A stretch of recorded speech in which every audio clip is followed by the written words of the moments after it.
Hey everyone, guess what? We do not have ugly swag. We have spaced out radio gear that you're going to want to wear. Why? Because no one wants to wear ugly clothing. So head on over to spacedoutradio.com and go shopping today. You'll be glad you did. And it's a great way to support our show.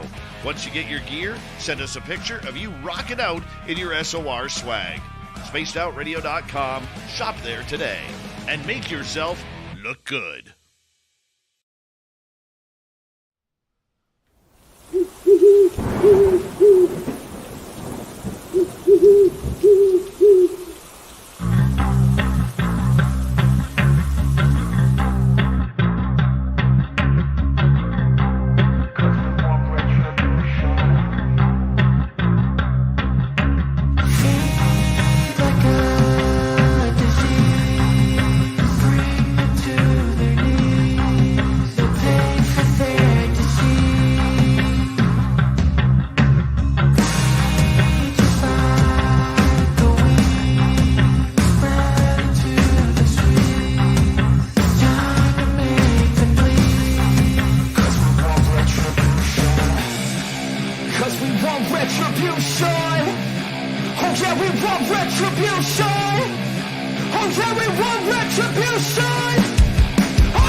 Welcome, everybody. Spaced Out Radio, After Hours Radio Show. You have tuned in.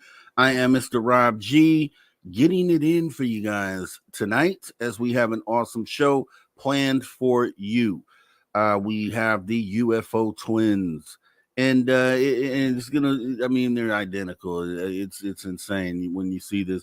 But I'm looking forward to jumping in and getting into some good stuff, hearing about some good stories here. And let me go ahead and hop in the chat and see who we have jumping in first. Who gets the medal positions here tonight? Let's take a look. Race fan gets the gold for the night. We got Road Blair with the silver saying hi, guys. We got Paul Holland with the bronze coming in saying hi, Rob. Hi, Paul Holland. And let's see, let's get as many people as we can here before we get this show going tonight. We got Mel WD40. You already know what time it is, Mel. Mel getting us a little bit ready to get into the show. Appreciate you showing on up. We have, moving down the list here, Jessica S. I see her. Jessica S. is here. I miss Rob G. Moz and Chatter. Say Jessica S. Got about a minute left before we get the show started. So actually, let me go ahead and get the radio side, the podcast side going. All right, welcome to Spaced Out Radio. To all our podcast listeners, Mr. Rob G. We're going to get ready to jump into tonight's show in just a moment here as we are continuing to welcome a few more guests here. We have Lars Jansen coming in saying good morning all, and Gory Tiger saying what's up. We got Eternity Eternal. Hey, Eternity Eternal, thanks for coming in. Yep, Miss Catherine Jones is here saying, hey, Mr. Rob G. Hey, Miss Catherine. We got Corey saying, you the man, Mr. Rob G. Thanks for all you do. Appreciate you, Corey. Thanks for coming on in tonight. And let's see, what else do we have? Magneticus Attractor saying he'll take last place. Okay, I see. Doug Shelby in the building. Carl Bittner. Ash Scutches. Jay, as we get ready to jump into the radio side of this here. Yeah, we got about 29 seconds here. So I think that's everybody. So I think we actually got to everybody pretty quick. Okay, great. So as we get ready to jump into the radio side of this, can't wait. Yeah, the opening song rocks. Yeah, that fits me, right? That's me all day. All right, here we go. Let's get ready.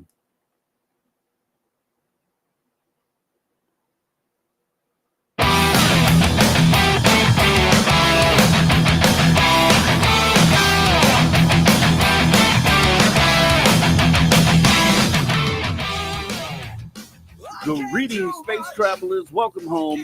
You just tuned your dial to Spaced Out Radio, the only place where you can own the night. I am your host, Mr. Rob G, and we're broadcasting to you on our terrestrial affiliates across North America, plus digitally on digital platforms all around the world. Remember, you can access our archives for free at youtube.com/Spaced Out Radio. And while you're there, please consider hitting that subscribe button. Don't forget to follow us on X and Instagram at Spaced Out Radio, at Spaced Out Radio Show. Our website is spacedoutradio.com, where the options are endless. You can stay up to date with the SOR Newswire. Get some official Spaced Out swag, plus rock out to some Bumblefoot, and so much more. We're going to have an awesome show tonight. As I said before, we got the UFO twins joining us here. We're going to be jumping into all sorts of stuff, alien races, hybridization, just a long list of things here. And we're not going to delay any. We're going to go ahead and bring our guests in for the night here. And let me go ahead and bring them in. As you guys, please welcome them. Give them a warm welcome as we do this. We have Earlene and Shurlene. Hi, How Rob. are you? Hi. UFO twins. That is so awesome. You guys are just spitting images of each other. I met you guys prior to this, and we were in a experiences of color collective meeting, and I was sitting there. I thought I was looking at the double screen initially. I was like, why is she on two different screens? And then I realized, wow, you guys are twins.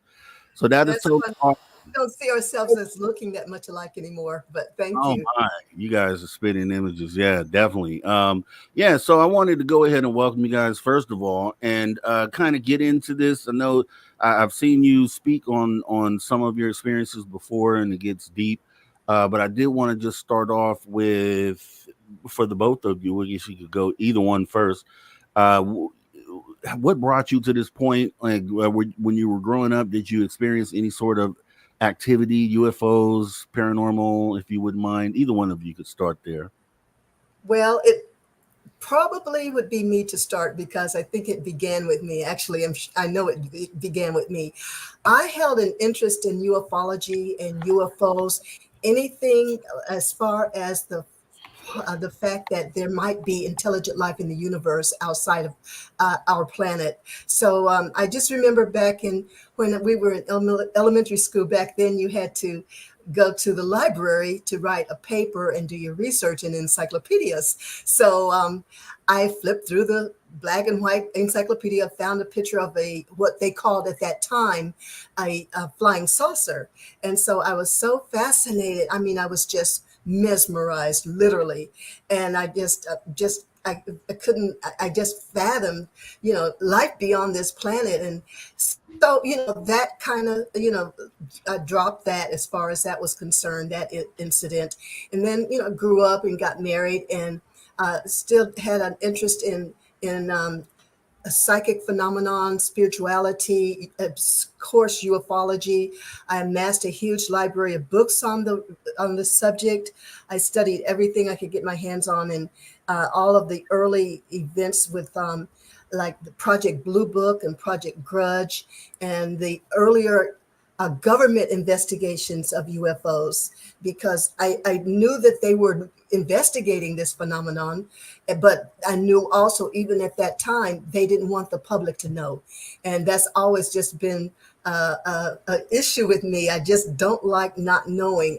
Whatever they don't want me to know, I want to know. So that's where it really began for me, and just studying and reading other. Then I read a lot of other personal accounts, like the Betty Andreasson affair, the Betty and Barney Hill story, A Stranger at the Pentagon, which I'm sure you recognize some of those names, and it just grew from there. I have a library of over 50 books on the subject. And now, at the same time, Shurlene didn't really have that much, if any, interest in the subject at all.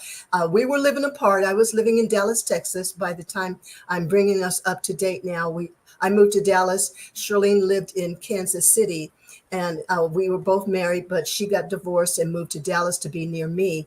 But when she was in Kansas City, I'd share stories that I read about people's abductions and encounters. And she would politely listen and say, oh, that's interesting. But as I'm sure she's going to tell you, is she just felt that was something that really would never happen to her. But so what we really think, Rob, was going on is, we both had our respective roles to play in this. I was the researcher and she was the experiencer, because I don't think I was ready to experience some of the things you're going to hear her share with you. I was just scared. I'll be honest with you. I wasn't ready to meet any ETs, but I loved it. Was like a great mystery book reading about it. I couldn't put the book down, the subject down. But then Shurlene, when she came to Dallas, she started actually having interactions with extraterrestrials. So Shirley, I'll let you pick it up. Okay, and thank you for having us on the show. We're really excited to be here. As my sister said, I moved after being in a marriage of 23 years, and finding out later down the road we weren't compatible. I knew I had to leave. I had to leave the marriage. It's like my soul kept saying, "You have to leave." I felt like I wouldn't survive it, because we weren't vibrationally aligned in any sort of way that I can think of now. And I don't think I would have been as comfortable talking to him about what later would transpire with my ET experiences. So I left the marriage in 1995 and moved. I was living in a suburb in Overland Park, Kansas, a suburb of Kansas City. And so I packed my Volvo. At the time I had a Volvo, and threw everything in the back seat and the trunk and everything I could get in the car, and just hit the road. And I was scared. I didn't know. I was married 23 years, got married Yeah, I'm there with you. Yeah, I had a camera malfunction. I'm there with you. Okay. And I just knew I had to leave. I was just horrible. I was not happy.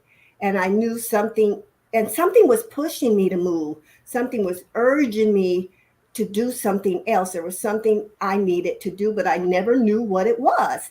I had no idea. Outside of, we raised our children and they were grown and in college and gone from the home. But I knew there was something more I needed to do, and I never in a million years would have guessed it would be involving going out of space, going on UFOs and traversing the galaxy, interacting with multiple types of entities and experiencing that. And then later talking about it. I could not have ever saw that coming. But again, my sister was interested in the subject. She would tell me about it. And if I could, I'd go get a book or something she recommended reading. And I read it and hear some other accounts. But I didn't think it would ever happen to me. That's the kind of thing that happens to other people, is the way I thought. So, and then in 1995, I moved here to Dallas, and my sister and I reconnected, and we got to know each other, and we would hang out, and we'd go shopping, and we would just kind of getting to, like I said, know each other again. We always have been, but I shouldn't say, it sounds like we never knew each other. We were not reunited in that way. We've always lived in different cities pretty much, but we got to be together again and get to know each other on that level. And so that was great. And I needed that support because I was going through a divorce. And Earlene was excellent to help me. And I didn't know that she was going to become an expert by reading all these books about UFOs. And I feel like we were meant to do this. Our job was our mission, we later realized, was to have these experiences and later share them with the world. So that's how it all started. So I can share with you the night. I have a kind of an outline of what you might want to hear about as it relates. It kind of goes with our book, but that is how it all started. That is awesome. So, and it's initially, I'm sure on the surface of it, everyone would have thought, okay, they're twins. They took the exact same path to get here, but it couldn't be any different, right? So, right. Earlene jumped in it early on, and that's kind of what happens when you get exposed to it. You kind of jump down that rabbit hole and start trying to read everything and research, because it's just so mind-blowing what it is you are confronting. Exactly. For me, I just started recently. My first experience only goes back 2 years, almost to the day. August 28th will be 2 years. And so I'm in the process you were in initially. That's kind of where I'm at now, where I'm diving in. But I'm just blessed to be able to talk to a lot of people who have had experiences. So it's kind of giving me like a speed rush course into what it is, the phenomenon is. So that's awesome. And yeah, I would like to know what would have been like the first experience that you had. Like, were you taken, or what exactly happened, if you wouldn't mind? Oh, sure. The first trip, after being here in Dallas for a little while and getting my new apartment, and I was really excited. I hadn't been on my own my entire life, and then getting to know the city, getting lost half the time, and calling my sister, where is what's in? I don't think we even had back in 90. I don't think we had MapQuest or anything like that. But I got lost a lot. So anyway, I just started living my life. I decided, oh, well, I'm free. I'm one of those persons who was happy to be divorced. I wasn't sad, but I was very happy to be free and to be living my own life on my own terms. As I said, I got married very young. So I was living my life and talking to a girlfriend one night on the telephone. We are from Wichita, Kansas originally. And I was talking to a girlfriend from Wichita, Kansas, and she and I used to go to the same church when we were living in Wichita. And so she was she was engaged, and her fiance broke up the engagement, and she was just wrought. She was hurt. And she and I were talking one Saturday night, October of 95. And so she talked about her pending divorce. And I was on a whole nother level. I was on a high vibrational level. I was so happy. I was telling her, you're free now. At least you learned about whatever was wrong before you got married. Life holds going to hold a lot of wonderful things for you. Pending engagement. Pending engagement. Thank you. And life is going to hold a lot of wonderful experiences. So just keep your faith and believe that everything's going to work out. Everything's going to be okay. So that was a Saturday night. And she felt so much better. She felt lifted, so to speak. And she was just comforted. So with my words, and because I was going through the divorce, and I was good with it. I was happy with it. And so she got a little bit more higher vibrational feeling around the whole experience. I ended our call. I went to bed. We talked about going to meeting at church that morning, but that just didn't work out. But so I went to bed, and I will never forget that I woke up in the middle of the night, probably about 1:15, and I found myself on a UFO traversing the galaxy. And it was so awesome. I cannot describe the beauty of the galaxy. I saw triangular shaped vehicles dashing here and dashing there and just going all over the place. And they seemed to have a knowledge of where they were going, because they never hit each other. I thought that, well, if we were going that fast certainly on the street, we'd have all kinds of crashes, but they never crashed. And they would come close to our ship and they'd veer right off. into another direction. So almost like they had a mind of their own. I'm sure they were geared. They were handled by advanced beings that knew how to handle a UFO. I didn't know what the heck was going on. It was kind of a shock at first, but I didn't get to see the entities. They wouldn't allow me to see them, but I sensed they were around me in the ship. And in the ship, I could see out a window that circled. I don't know if it went all the way around, but pretty much from what I was looking at, it went a long way around, and I could look out, and we looked like we were approaching New York City at one point, because they had such tall buildings. And I was looking at something that looked like it was the monitor was gray, and the lines looked like something. If you can remember the old, I know I'm dating us, but the old Etch-a-Sketch games. That's what I was looking at, because it had all these buildings, but it was just amazing, almost three-dimensional looking, with buildings behind buildings behind buildings. And they didn't speak to me, but for some reason, my ex-husband appeared in that experience. And I think they brought him in just to comfort me, because I was very kind of surprised. And he started to take over, like, where are we going? What's happening? What's going on? Blah, blah, blah, blah, blah. How do I get us back to where we came from? That kind of attitude, because he was very strong, and he's the kind of person that was very controlling and strong in his own character. And they would not answer his questions, obviously. So anyway, that experience ultimately ended. And so I woke up in my bed about, I think it was around 2 or 3 that morning.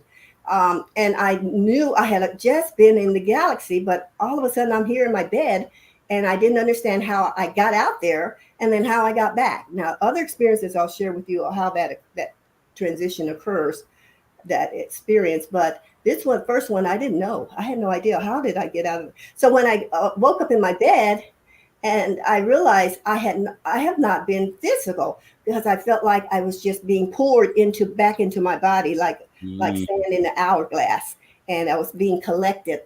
So I know then that I was not fully physical, and they transported me in another method. I think it was astral projection, astral travel, as I look back on it. But I was feeling really odd. I felt inebriated, and I knew I hadn't had anything to drink, because I really don't drink that much. And so but I felt dizzy. I felt unbalanced. I tried to get out of the bed. I tried to make sense of everything, what is going on. It's the middle of the night. What do I do? I thought of calling my sister and telling her what occurred. And she always told me, don't call me too late and wake me up. And I listened to that. Now she tells me, I didn't mean for something like this, Rob.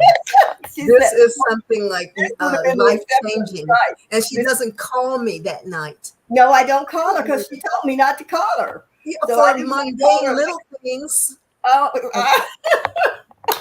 I just didn't want to wake her up. But so I said to them, okay, I'm now walking around the apartment, trying to figure out, okay, did somebody get in this apartment and abduct me or grab me and gave me drugs? Or I don't drink or do drugs, but I felt off balance and kind of lightheaded and off, just totally off.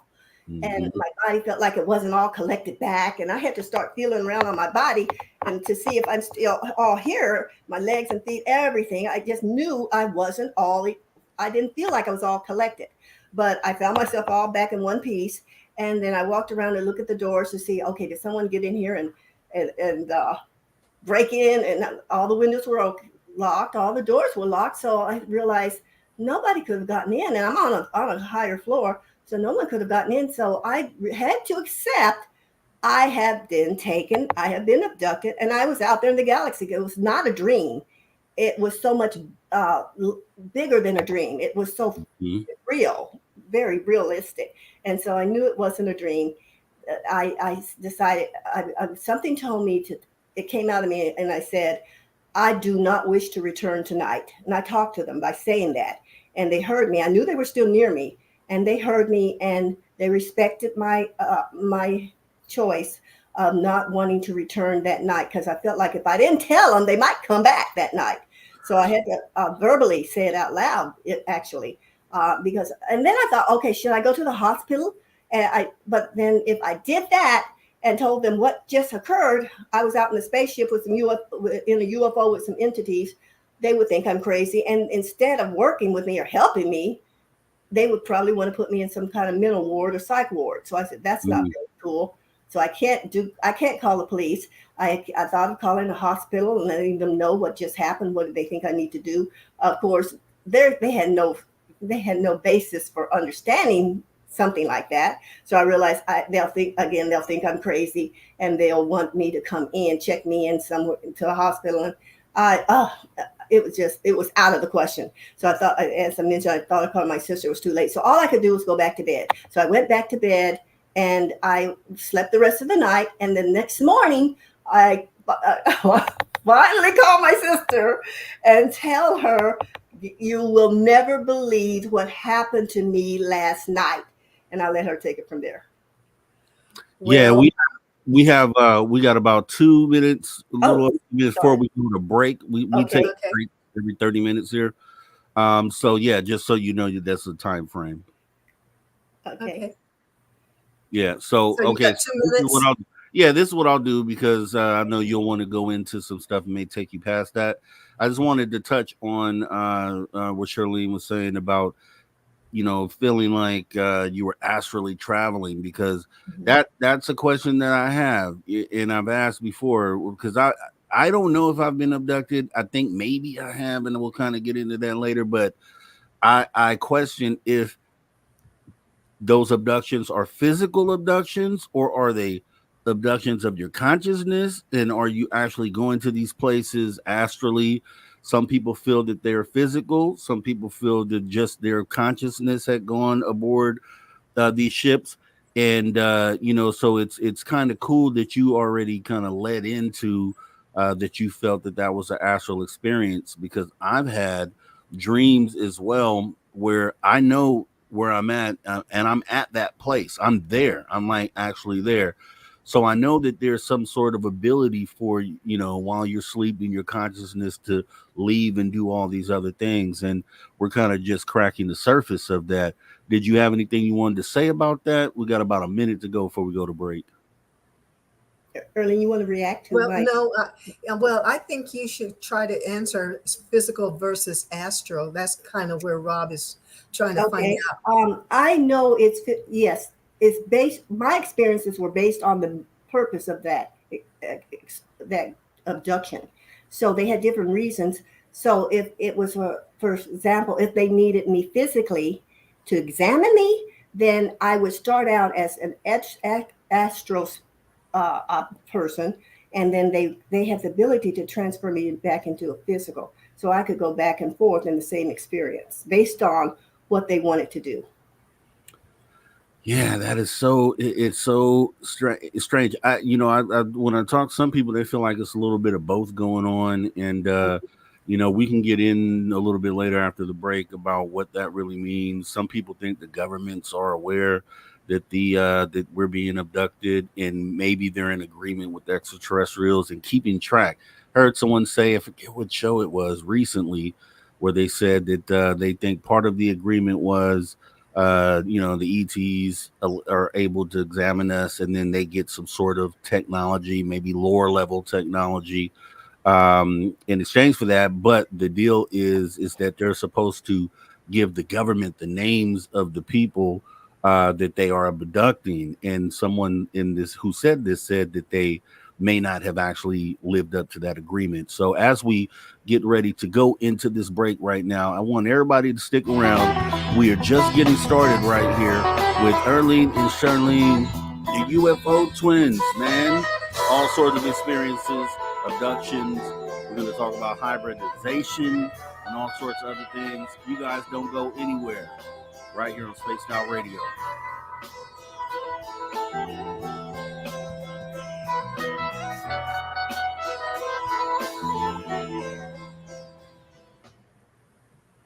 Okay, we're clear. So this is we have like we got about 5 minutes till we come back from break. So if you guys need to do anything, this will be the time to go ahead and do it. We'll have another break in 30 minutes as well. Okay, thank you. Yep. I'm good. So yeah, so we're gonna, and obviously when we're on these breaks, is we, on YouTube we're still live, but for radio, this would be their commercial break time, so radio won't hear any of this. Okay. So we usually chit chat, but don't really talk about the big stuff until we come back from break. Right. And also, I know you guys have authored some books, and we'll get into those. We'll get into that in the second hour. And usually, back half of the second hour is where we have the audience that would submit questions as well. Okay, and I'd like to show our book too when we get there to that point. Yes, definitely. We'll have a particular time where we'll be able to go to it, and stories that you may have in there that you can share, obviously, without giving up everything in the book. So we will do all of that, and we have about 4 minutes before we come back from break. Well, can you tell us a little bit about your first experience, Rob? I mean, it had to have been quite earth-shattering, I would imagine. Yeah, definitely. What we'll do is we'll save it. Ask me that question as soon as we come back from break, and I can jump into it, because I would like to hear it. I'll tell you this: I have a whole new, and the things that I'm going to tell you are it's wild, because I jumped into the UFO topic back in 2017. Lou Elizondo came out, did all that, just kind of made it real that everything was here. But things didn't happen to me until 2 years ago. But then a lot of things happened after that. We'll get into that stuff, but it's just so bananas. And I actually have a different outlook. Like a month ago, I thought this way with these things that happened. And then just all of a sudden, I was sitting down and I was talking to someone about this like yesterday, a couple of days ago, based on some other data that I had saw. And it kind of now gives me this different perspective of how those things might be related. So we're going to definitely jump into this stuff. Okay. Well, that's but great. Other than that, yeah, how you guys been doing? How's everything been? Really good. Really good. We've been working on a movie script about what happened as far as our experiences are concerned. Mostly my sister's. I've had a few, but she's had the majority of them and has better recall of them. I think my memory was swiped, and which was, sometimes I wish I did know what happened. I had some encounters, but I don't have as vivid and precise a memory of them as Shurlene does. But anyhow, we have been working on a movie, and we're really excited. We finally got it pretty much to where we want it to be. And it's going to expose a lot of things. It's going to go down that rabbit hole. And as you mentioned earlier about the fact that our government may indeed be working with different races of extraterrestrials and made an agreement with them to allow them to abduct humans or Americans anyhow. And of course, that happened, as you probably know, under Eisenhower with that treaty that was signed. So our movie opens up with that scene, the reptilians and President Eisenhower and his people that were in his cabinet at the time and their meeting. And then we go back to our childhood. So we think it's really, really going to be interesting, and it's going to hold people spellbound. At least that's what we're hoping. And we're just looking for financing. Yeah. So that's what awesome.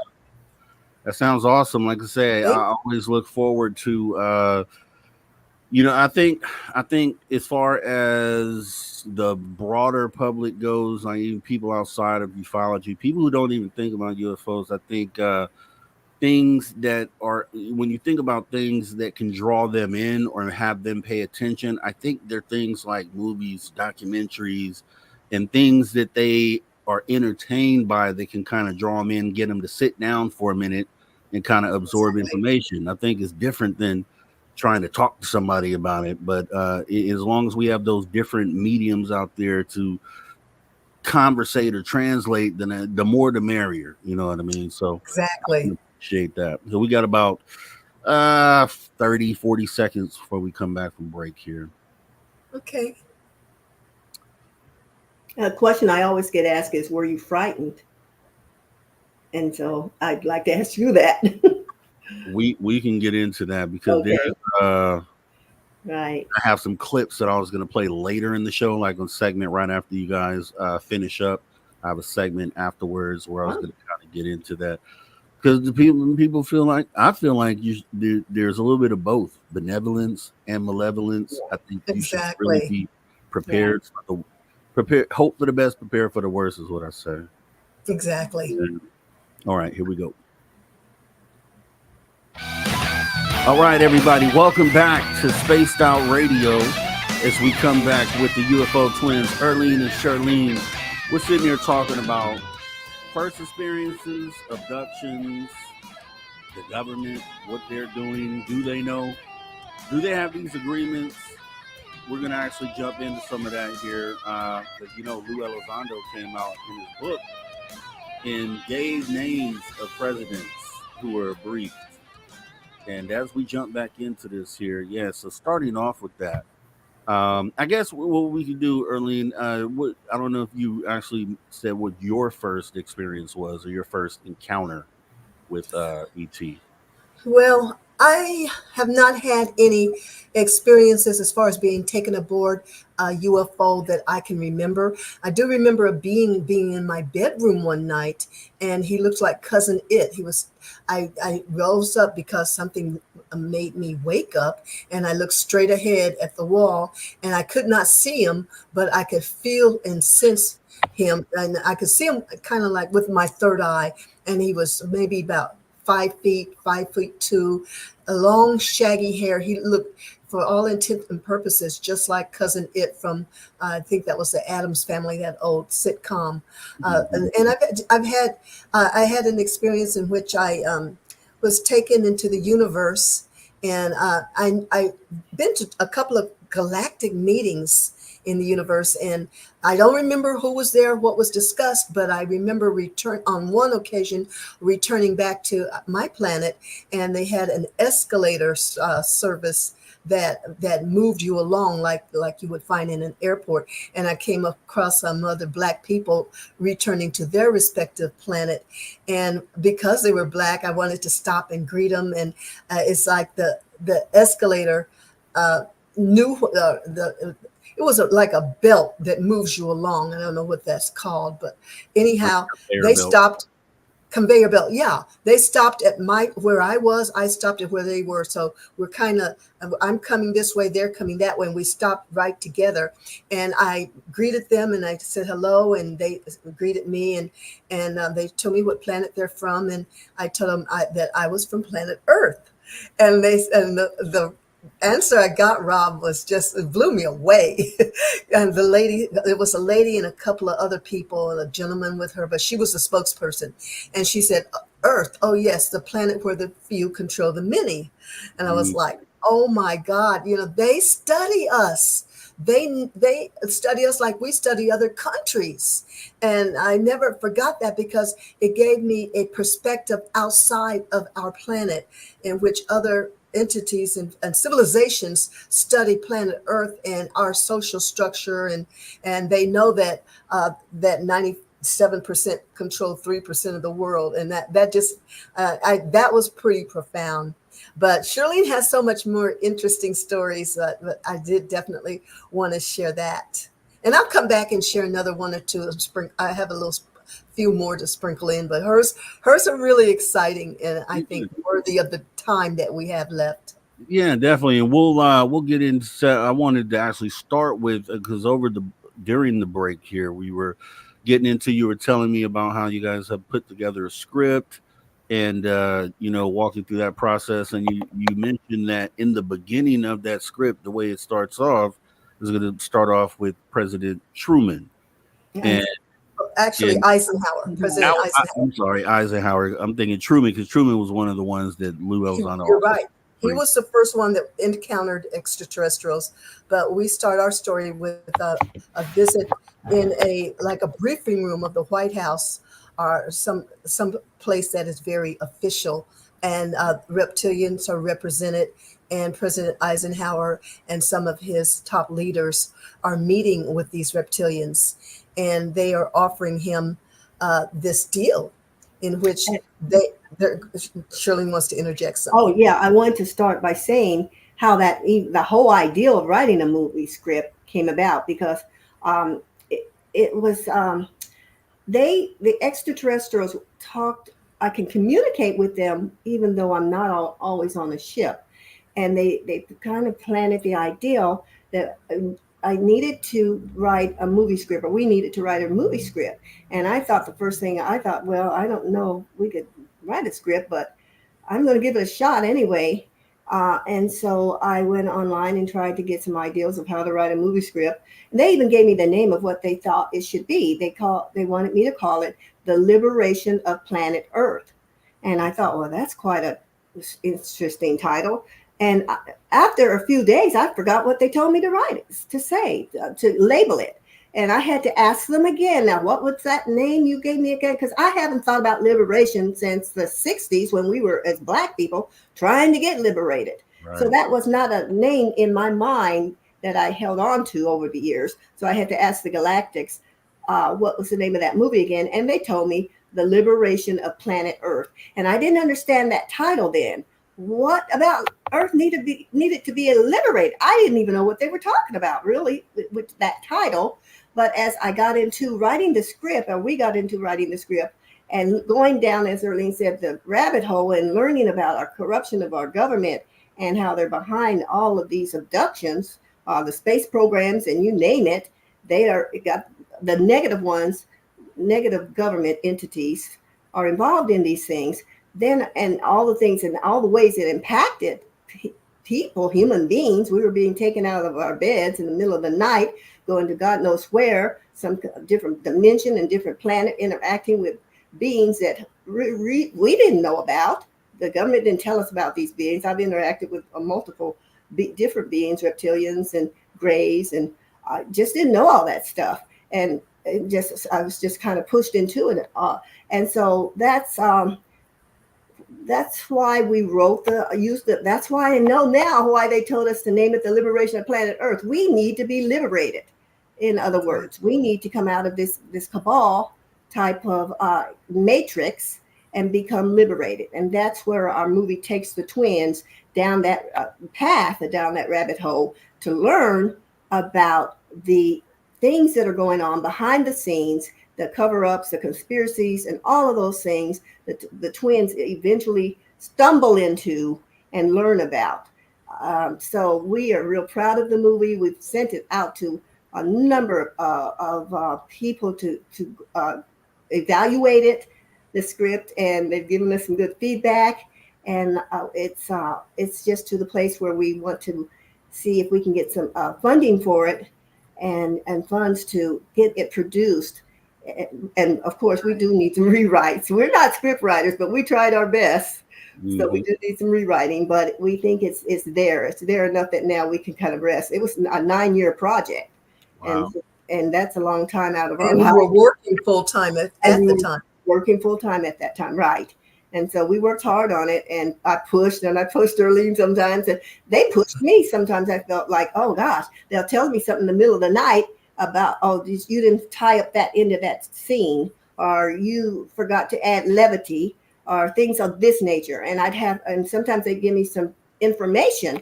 And so I'd have to get up in the middle of the night to type it out, go on my computer and type it up so that I didn't forget it the next day, or write it down on a piece of scratch paper so I didn't forget what they told me.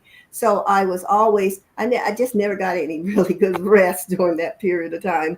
But it was. She didn't let me get any either. And I didn't let Earlene. Yeah, I drove her I guess pretty hard. Slave driver. Go ahead and say it. I was driven. I myself was driven. And she drove me, but it was worth it. It was a labor of love.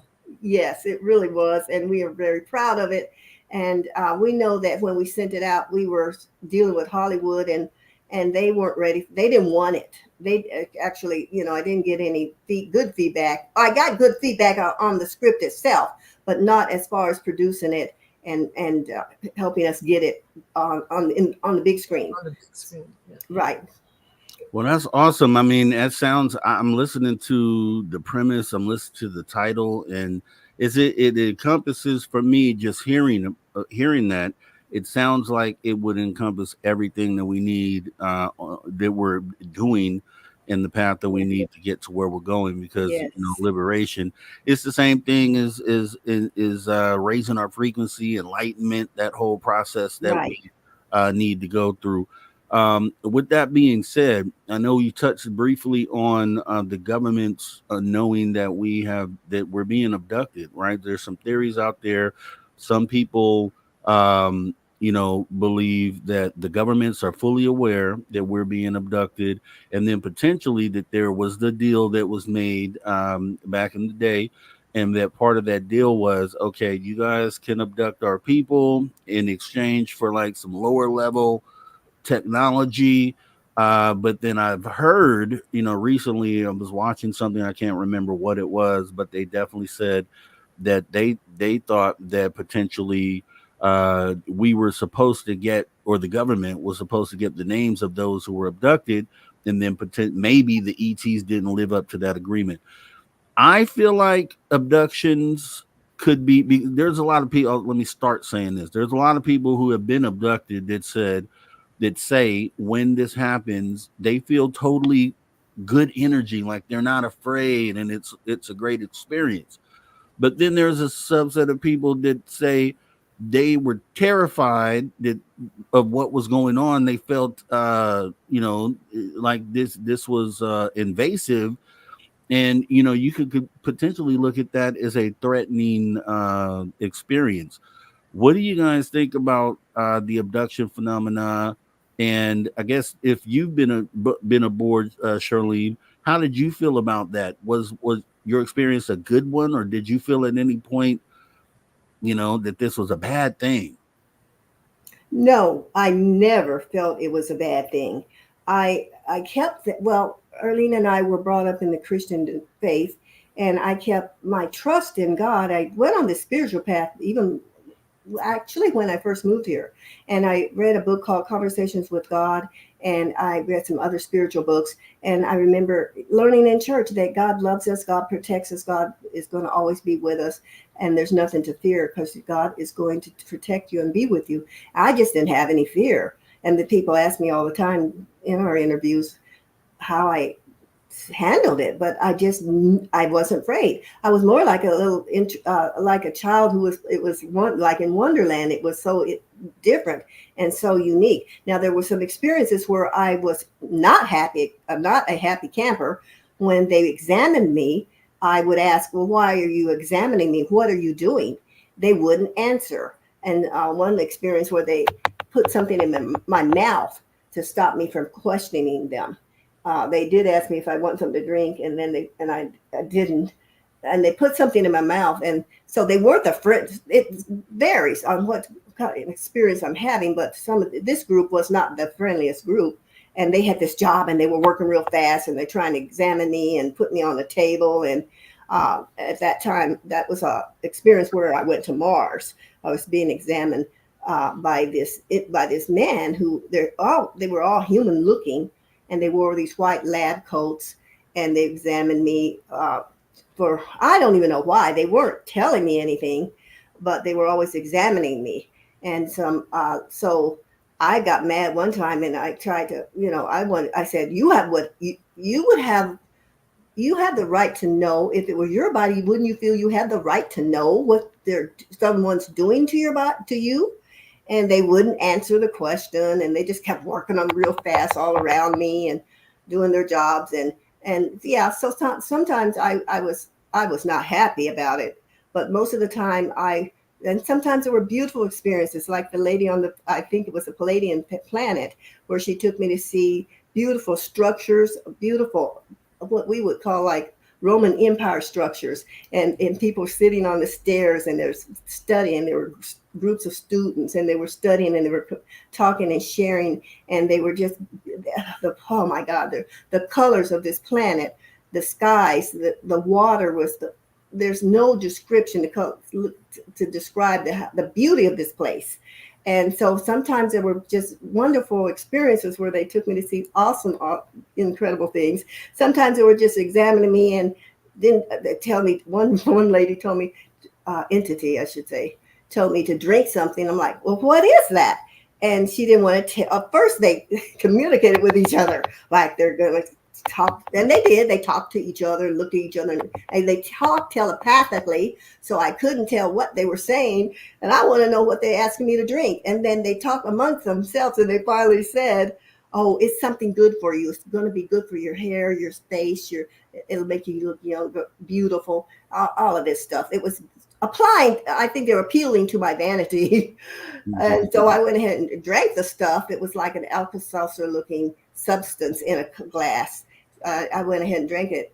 And I don't know why now. I just think back and why would I drink that stuff? I yet don't know if they were telling me the truth. So yeah, there were experiences where I was not a happy camper, and I was rebelling, wanting to know what's going on, wanted answers. They would treat me like, well, I'm just an object that they've got this job to do.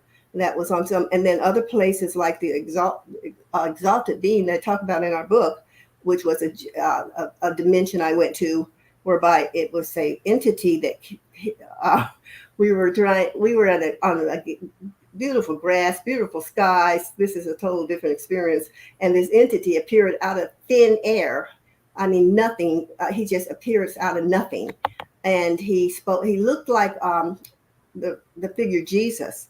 And his whole gown, he was bright from inside, like the sun. His clothes were like the sun. His body was like the sunshine. He was so bright and so lit up, and literally lit up. So I know that's several dimensions above where we are in third dimension. But he was just a very wonderful soul entity, advanced entity, I would say, with sharing really kind of like Jesus you heard about in the Bible, that Jesus would give you different, what do you call them? Riddles. Stories, allegories, what are they? Riddles. Well, he would give you riddles, yes, to think about and ponder and talk about and determine what that riddle means to you. So I was in areas and situations like that where you really would want to break something down and think about it, like, when does life really begin? Is it at conception or birth? Things of that nature. And we'd have to think through that and give our opinions. But mostly I interacted with positive entities. I had some negative ones. I had the, the reptilians visit me. I feel they were reptilians. In our book, we call them the renegades. They ran, well, this group was like renegades. They rummaged through my home, went in my drawers, they were looking for our script, our manuscript at the time, for the book. And they wanted to see and here I'm going to just show the book. They wanted to see what was going to be described in our book. So they made me immobile. I couldn't move. And I was stuck laying face down on the bed in my bedroom. And all the lights came on in the bathroom, but and I just couldn't move. I wanted to get up because I was close to my bathroom. I thought I could make a big cut to that, or cut to the living room, but I could not move. And so they just rummaged my home, and I could see through my third eye. I couldn't move and couldn't get up, but I could have these abilities and these experiences that are beyond the abilities I have in my everyday life. But I had my third eye just kind of went on, and I could tell what they're doing and what they were saying and doing, and they spoke in another language. I always compare them to Lucy. Ricardo. Ricardo, when he goes, in a different languages you can't understand, and that's the way they were talking real fast in a different language, and I couldn't understand them, and they were mad at me. They were hovering above me. They were very angry with me about this manuscript for the book, and they wanted it. They were just wanting it. And so when they found it, I don't know, I was actually in the living room on the floor next to a chair because I'd been working that night on it. And when they found it, they read through it within seconds, and it literally inhaled it because they read so fast. And they were angry, I think, because of what we were writing. And so they went into the restroom. I saw the light flicker on, and no movement by them. It just turns on. And then I heard the flush of the toilet. So I thought, well, what is that supposed to mean? They're not talking to me. And I want to know why they're so angry over me, just fussing and fussing in another language, and angry now. I could feel their essence, and they held their body over me as though I felt like I was going to smother. and they went in the bathroom and urinated. So later on, I learned that that is a sign of just they didn't like something. They was just disgusted with it. Yeah, I'm sorry. What are disdain? Yeah, I figured that out later on. A lot of things I had experiences with, I didn't understand at the time what they were saying or why they were doing these things. But I would figure, and Earlene always helped me. I always went to Earlene to ask her, call her. The minute I returned from the experience, I would call her and say, okay, I just had another experience. And she said, what happened? And so I would tell her the experience, and she'd help unravel it. And she was a foundation for me because, like I said, you couldn't go to a psychiatrist with this kind of thing. Although I did try. I did go to a psychiatrist because I wanted some professional opinions. And that was a waste of $40. At that time, it was $40. But that was kind of a waste because the guy thought, I think he thought I was crazy. And he tried to figure out he tried to pigeonhole me by saying, do you drink? Well, very rare. Do you believe in God? Do you believe in Jesus? Well, yes. And he thought I was some kind of possessed. I don't know what he was thinking, but he gave me all kind of questions and tried to unravel it and pinpoint what was going on.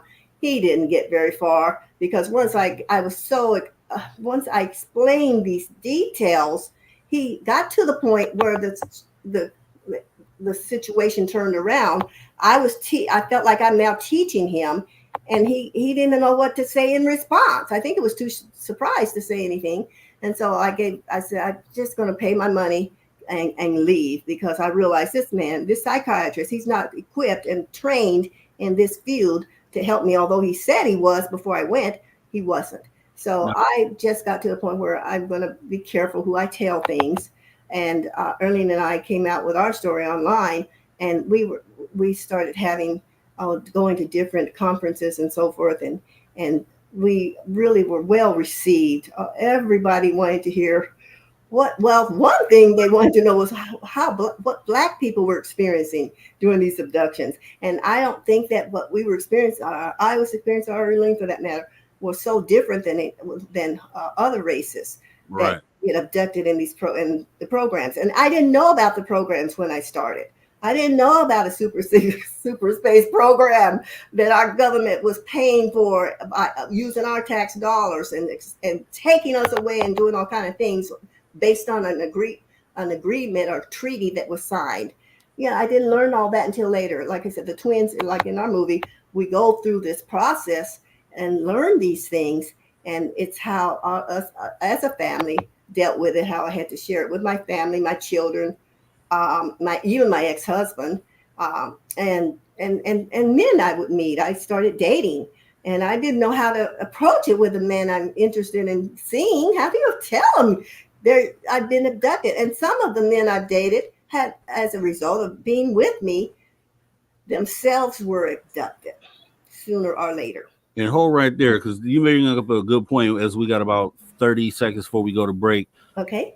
Talking to a therapist, and you mentioned them not being trained in that. And that just made me think about how there's going to have to be a recalibration for these therapists, because they're going to be doing a lot of business going forward in disclosure. And they need to learn how to deal with what this is. And that's an excellent thing to talk about. But as we get ready to go into our break here, we got about 20 seconds. I just wanted to put that out there because there is a period of time, I believe, once disclosure hits, that we're going to have support for the mentalities of a lot of people out there who just aren't able to absorb this. But we'll talk about more and everything else regarding this and secret space programs right here on Space.Radio. You guys don't go anywhere. Make sure you come right back if you do. Conversations that move the needle. You're listening to After Hours with Mr. Rob G on the only place where you can own the night. Spaced Out Radio. Spaced Out Radio. You've tuned your dial to the right frequency. All right, and here's where we take a video break. So we'll be off camera for the next 5 minutes, but I'll see you guys shortly. Okay. Okay. Thank you. Yep.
All right, everybody in YouTube land. thanks for being here. Thanks for coming back. We're gonna be coming back for radio break here in just about 30 seconds. So yeah, and actually, let me tell you this before we do. You guys, any questions that you have, put them in all caps, and I'll save them as I see them, and we will pose those on the back half of the second hour. So you guys get that together, and we're getting ready to come back here.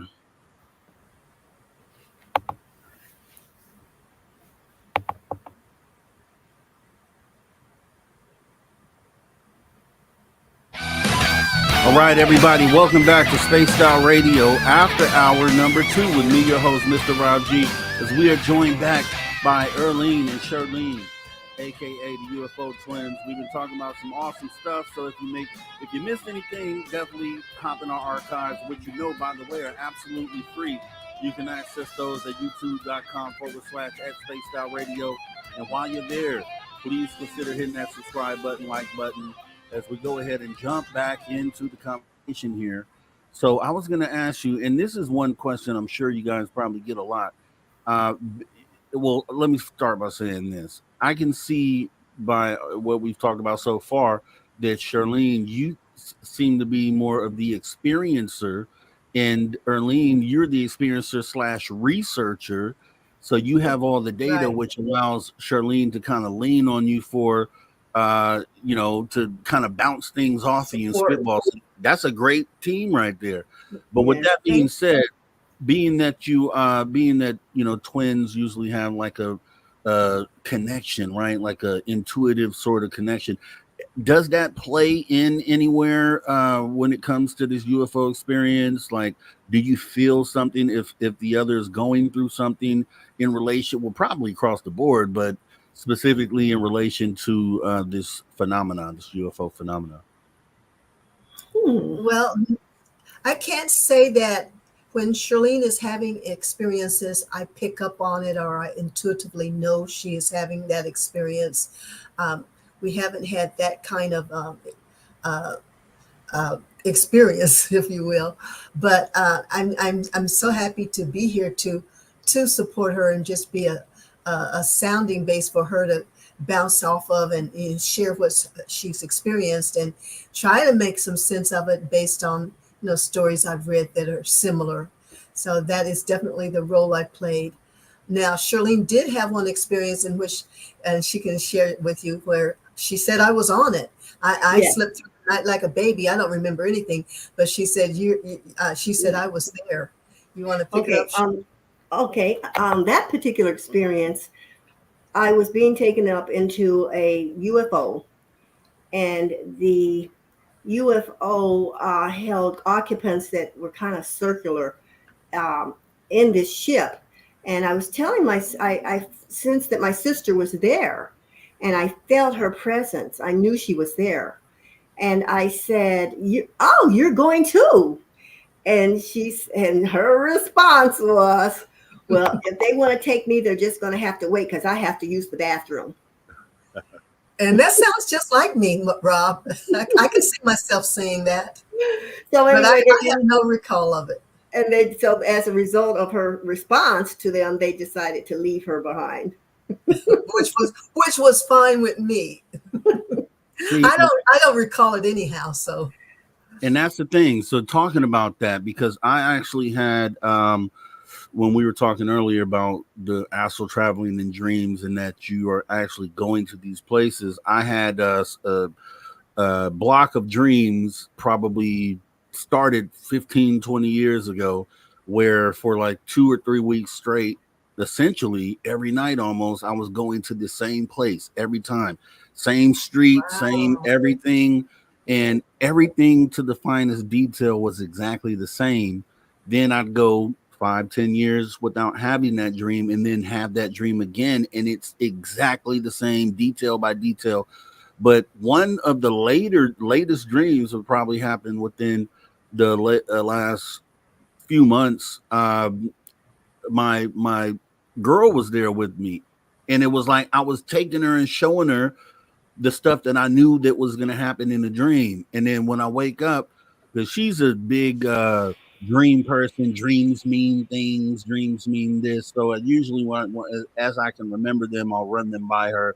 Just, see what that's her thing. So in this particular case, I said I took you with me. You were there with me, and I asked her like seriously. I was like, "Do you recall that? Like, was that something that you remember? Because we were pretty much there." And so I think there's a level of not remembering, and that kind of leads into what we were talking about on break earlier about. I think that when it comes to abductions, that you aren't supposed to remember, like this interaction, you're not supposed to remember this. I think that you're supposed to be out of it that entire time until they put you back where you are. The same way we go out into the safari and tag animals and we put them to sleep. They wake up, they just know that something happened. They go back and they tell the story to everybody else. Nobody believes them. And it's kind of the same thing. But I think there's like a small percentage of people that do wake up during this procedure and end up being able to come back and tell the story. So when I say that, there's when you look at stories of these interactions, it seems like there's only a small portion of people that are being abducted. But I feel like it's probably most of us that are being abducted and we just don't recall that. So like going into you being there, Earlene, and not remembering that it's potentially possible that you were there and you just literally don't remember. Right, exactly. I agree, and I think that's the case, actually. So what are these, what species do you think, well, let's get into species. What species are you aware of out there? Because I'm new to this. I haven't had an actual, well, until I do this regression that I plan on doing this year, which I think might uncover the fact that I have had some sort of contact. As far as I know, I haven't had any actual being contact. So what type of beings are out there? And then which ones are the ones responsible for abductions? Are they all doing this, or what is your perspective on that? My perspective is the galaxy is full of multiple entities and different races of entities of extraterrestrials. It's hard, you can't just collect and say they're all like this because they come from different planets and they have different experiences and they have different motives and goals. So I can tell some of the ones I've interacted with a group I call the Stone People. And these were entities that look like stone. If you can imagine a graveyard with tall tombstones, and they could dance and they could turn. They had the facial expression. They could literally dance like They were lined up like Africans do their dances, and they danced for me. It was bizarre. It sounds. It's even more shocking to see. You have to really be open to knowing that you don't know what you might see or know what they are. And they are different life forms than we are. I have a chapter called The Pillow People. Entity looked like a pillow, large, tall pillow.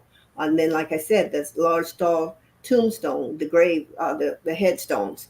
And I have the gray. I've interacted with the grays. We're all familiar with the big eyes, and their eyes that go way back, and they have a slither for a smile. So I've interacted with that group, and my sister mentioned that the what do you call it, the uncle. Oh, what was the entity with the hairy look? You mentioned. Mm-hmm. Gosh, yeah, cousin It. Cousin It. That's the one that was in my bedroom. And so we have just interacted. This just you can't. How can you can't say they're all alike? They're so different. I like to share, interject and share this. This was like more like a dream, Rob, but I really think it was an experience cloaked as a dream for me to be able to handle it easier. But on the subject of different extraterrestrial races, don't know why, I was chosen to go to this hierarchy of exalted leaders that would hear my petition to allow the sovereignty and freedom for our planet. I don't know why out of the billions of people on this planet, I was the one that was to do that, but that was my assignment to go and just plead for our freedom. And so I'm on my way to this dimension of where these big leadership of people are that will decide decides the fate of planets. And on the way, I was deterred and taken to another planet. And on that planet, I saw these beings that look like huge rectangular beings. They were straight, no shoulders, no neck. They were colors like you would see Africans wearing bright greens and reds and blues, beautiful, but the color was them. They weren't in attire or clothes. The color was them. And I'll never forget their forlorn look, Rob, because they were desperately wanting their freedom too. And they had, I guess, learned I was going to represent Earth, and they asked me would I represent them too. But there was such a pleading of desperation. Can you please speak in our behalf too? But and so I remember that, and they were kind of reminding me of the Kachina Indian dolls, but they were like just a straight rectangular being, and there was a face and then the body, but there was no neck, no shoulders, anything, just straight. And they were very, very colorful. And I felt so sorry for them. I can still see their faces to this day, but I just wanted to share what they looked like. Yeah, that's awesome. And talking about species, because I want to kind of lead into why, what do you think the purpose is? First of all, some people think there's a group that are here full time, have lived here before us, and still live here.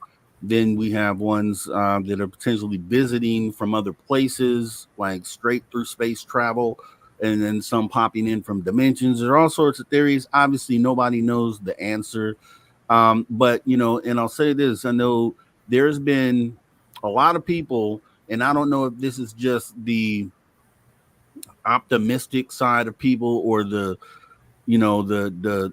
I think maybe people are trying to convince themselves that this is just a great experience, so as not to put worry on themselves and be able to live life and navigate through life.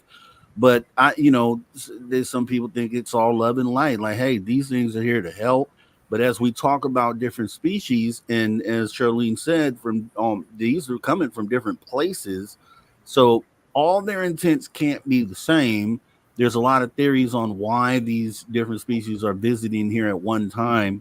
One theory is that there's the ones that live here full time, if there are any, are potentially protecting us from ones that are coming from out there, and it's like an unseen sort of situation. So that means that there's some benevolence and some malevolence potentially going on here. What do are you able to process that sort of thing? And do you think, yes, what's going on with I that? would like to share something that really matches what you're saying. It's not in our book, but I had a lot of experiences after we got the book completed. But Earlene, in this dream state that I know was real, this entity came. We were in the same bed, like when we were younger, we slept in the same bed as we grew up. Well, in this dream, we were in the same bed, one of us on the left, one on the right. And an entity came into my bedroom where both of us were lying. And he was an African American. Well, no, he wasn't African. I can't say where he's from, Africa, that he's from Africa. He was a human looking, I'll put it that way, black human, black male human. And he hovered over our bed, and he stretched his arms out as though he's now protecting us both. It's like he knew that an entity was about to visit me.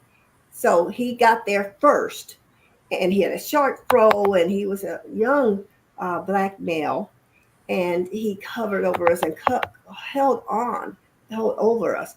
whereby this next entity that came that was the bad guy. So you had the good guy and the bad guy in the same experience. So the good guy came, which is the short afro young black man, and then the bad guy came, which was he was more like an astral projection. I feel like he was colorful. I could see him through my third eye, so to speak. So we were in the bedroom, and like I said, the good guy was holding on. And so finally, the two of them they zip into the living room and they start a sword fight. But it wasn't swords, it was lasers. And they're doing this all around each other, up and down and whoosh, whoosh, whoosh. And they're literally fighting over me and Earlene. The bad guy wanted us. I'm sure we're probably going to do something nefarious to us. The good guy, the young black entity, wanted to protect us. So they're fighting with these swords, and finally, the good guy pinned down the bad guy with this laser weapon. This stuff is just like off of TV, because I didn't used to watch this. I had never watched TV, these kind of shows on TV, but this is awful. This is it's so weird. It's just very much like TV. So anyway, the good guy pinned the bad guy down in a chair in the living room, where I had astrally came into the living room and to see what they were doing. And I saw this fight going on with these laser weapons, and the good guy pinned down the bad guy. And he said that the good guy said to the bad guy sitting in this green chair I'm looking right at now, he said, "Why are you doing this?" He said to the bad guy, "Why are you doing this?" And the bad guy responded, "Because they'll believe her." Wow. I never. Now, what did the bad guy look like, Shirley? He was more astral, and therefore he was thin, vapor looking, and he had colors. He didn't have a shape, but until he picked up that sword, he didn't really have a shape that I can remember, but I could sense he was astral, and he was different. He was not colorful, I should say. Multiple colors, you might say. And I think with the phenomena, it kind of presents itself in different ways. And it's kind of some of the things you see are like metaphors for other things. So it's kind of interesting to hear the experience and then try to read between the lines at what was the message it was trying to send to you. Because I think that, there's definitely unseen like battles potentially over us behind the scenes that we're just unaware of. So for you to see it in that light is kind of interesting, because that means you must be tapped in somehow, because a lot of people just when you're stuck in this societal bubble, you're kind of blocked off from that. And I guess that's the third eye right there that you speak of that allows you to tap into that. But it's very interesting that you say that, because I've talked to a lot of different people and I've never heard of someone being shown that in that way, right? That there is a battle over us. Because that does lean into, as you were making the point, that there are different sides to this as far as benevolent and malevolence. So with that being said, like, disclosure, as we got about 5 minutes, a little over 5 minutes to our next break. Disclosure is something that can happen, I feel like, tomorrow. Like if they decide to do this and make this a known thing, they're going to do it, and it could happen tomorrow. And then we get to going through the whole mental process we talked about, where there's going to have to be a support system. What do you think happens in the moment of disclosure? Like if it were to happen, how would you handle it? Or what would you recommend, like, to get through that process? I recommend not having any fear. And I know that sounds difficult, but if we can understand that we are light and love and God is protecting us, and believe that, because we create that reality that we want to experience. We can create and change that reality. So I would recommend knowing that this is an experience I brought to myself. I'm open to what I'm learning from it. I will not be frightened or fearful of this. and I will let it unfold as it needs to unfold so that I could learn from it and maybe share it with others so they won't have the fright, the scare, because our galactic brothers and sisters are looking forward to meeting us. They very much want to meet us. It's like long lost relatives that we are to them. And so we want to meet them and they want to meet us. But their concern is that we're not ready to meet them because we are too violent. And we react with violence. We got that old mentality, just shoot first and then ask questions later. They're concerned about where we are vibrationally speaking, but we can raise our vibration to know that we are loved and we're protected and we're going to be okay. One experience, I could not get back into my body. I was astrally out there in the universe and I was ready to come back. And I I was in bed and I tried to slide back into my body and I failed. I couldn't get in.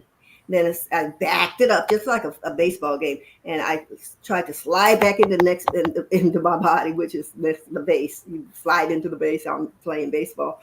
And I couldn't get in on that second attempt.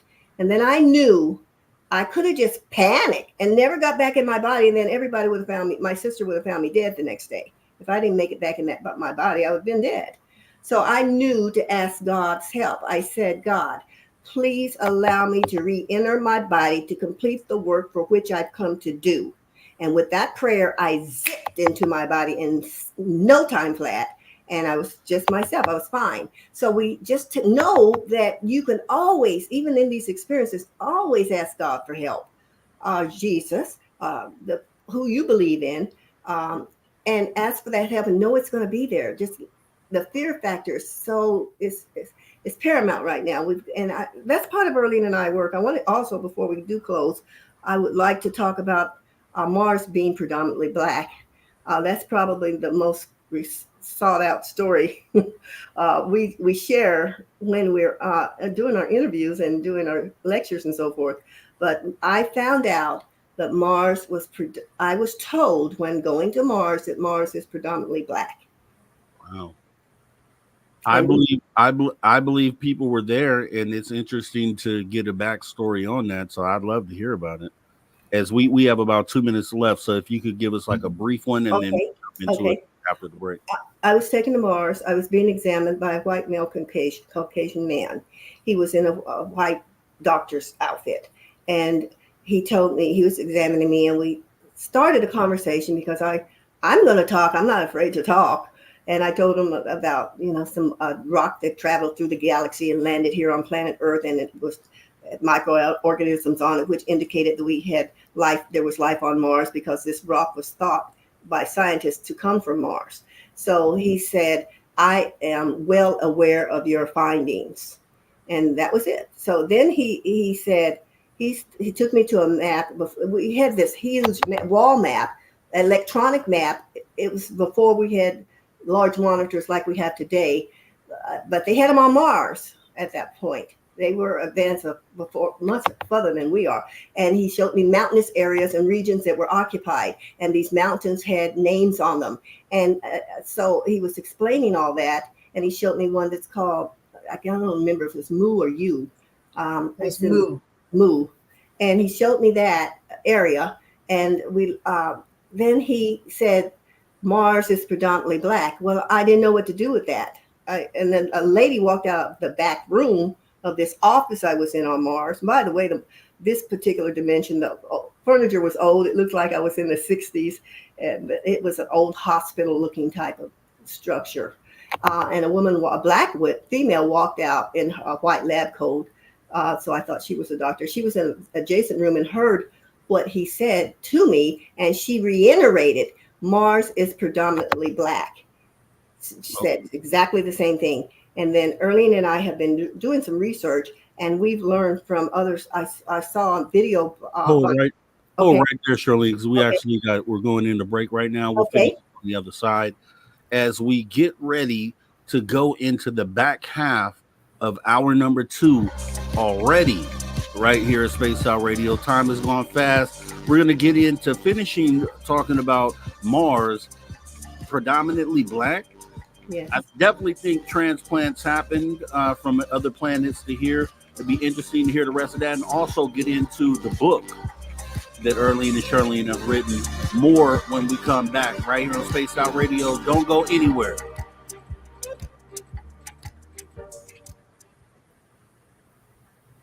Okay, and we are clear. So we got about 5 minutes here. So yeah, we'll finish talking about Mars, and then we can go into the book, and because I want to hear some of the experiences from the book as well. And yeah, like I said, time has gone fast, and we're gonna have to do this again for sure. So we'll talk afterwards and try to set something else up and continue our conversation on another day as well. Okay, sounds good. Everybody out there, hit the like button as well. I haven't said that once during the show. Make sure you guys hit that like button. We definitely would appreciate that. Definitely helps the algorithm and kind of helps get the show out there. We would love to have the show out there to as many people as possible. Share it as well if you can. Share it on your social media platforms. We definitely, it's more than talking to people that understand this. We want this to reach people who are on the fence or people who haven't yet come in, and because this message needs to get out to everyone actually before we can make those moves. Let me go ahead and look through the chat here and see if everyone who else, anyone saying anything in the chat. Let me see. Actually, also, yes, please make sure, because I've seen a few questions. I may have missed some because we're into the conversation. So if you wouldn't mind, if you did put questions in, could you please repost those in caps? I'm on the lookout right now so I can make sure that I tag those. And I would appreciate it. And let's see. Also, Flat Six, I didn't talk to you. Definitely want to thank you for coming on in. You came in since the beginning of the show. Appreciate you. JSCO77. Kira, I am. Thanks for coming on in. Uncut Savage, appreciate you showing up. JBD, thank you for coming on in. JBD I'll bring this up. He's saying this is a fantastic show. Thank you all for participating. And JBD, you seem to be a new person. If you are, definitely want to welcome you to Spaced Out Radio. Kind of let you know how this is going down right now. You've reached, you've come in on the after hours where I'm the host on the weekend, Saturday, Sunday. We run 8 p.m. Pacific until 11 p.m. And then you got Dave Scott conducting the Woo Train Monday through Friday from 9 p.m. till midnight. Then you get Jax and Lee, they're on Fridays from 8 p.m. till 9 p.m. Pacific, right before Dave Scott. And yeah, so that means it's 7 days a week. We got something going on here at Space Out Radio. So every single day you can tune in and talk UFOs, cryptids, and all these different things. So make sure, if you haven't, please hit the subscribe button and hit the notification bell so you know next time we go live. Also, Jake, not from State Farm, saying, "What's up, fam?" Hey, Jake, thanks for coming on in. Also, a new name. Hope you heard exactly what I just said. That applies to you as well. Cryptid Search, thanks for coming on in. Appreciate you. Who else we had? We had welcome to the show. You snuck in during the show. I saw you. Appreciate you coming in. Welcome to the show. Let's see. Daniela, thank you for coming on in. Let's see. Brown Dwarf. Yes, Brown Dwarf. Thanks for coming on in. Appreciate you, man. You always come through. Sierra, thank you. I see you out there. Ron J. Also, I see you as well. Appreciate you coming in. And yeah, we're looking good. All right. Yep. I see a question here. Let me go ahead and tag that. Wes Decker is in the building. W. Decker, thanks for coming on in. Fantastic interview. My compliments to you and your amazing guests. We appreciate your support, Wes Decker. Thanks for coming in.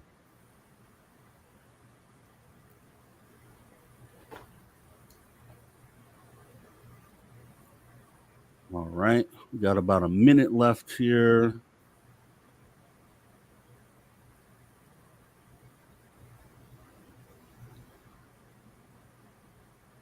Let's see. Yeah. Here I am says, thank you, ladies.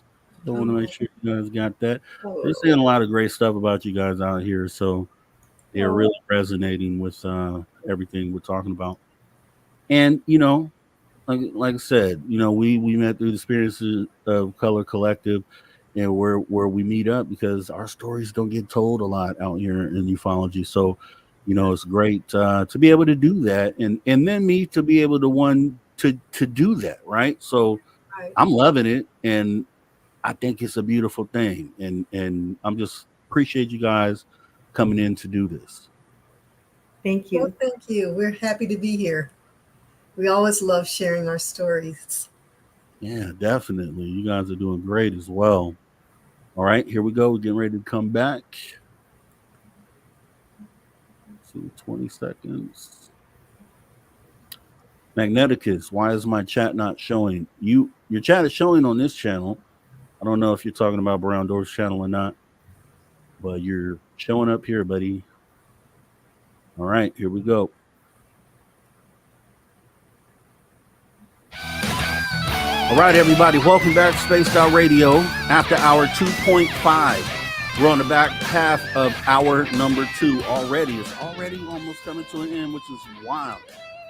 Don't forget, guys, though, you can follow us on X and Instagram at Spaced Out Radio and at Spaced Out Radio Show.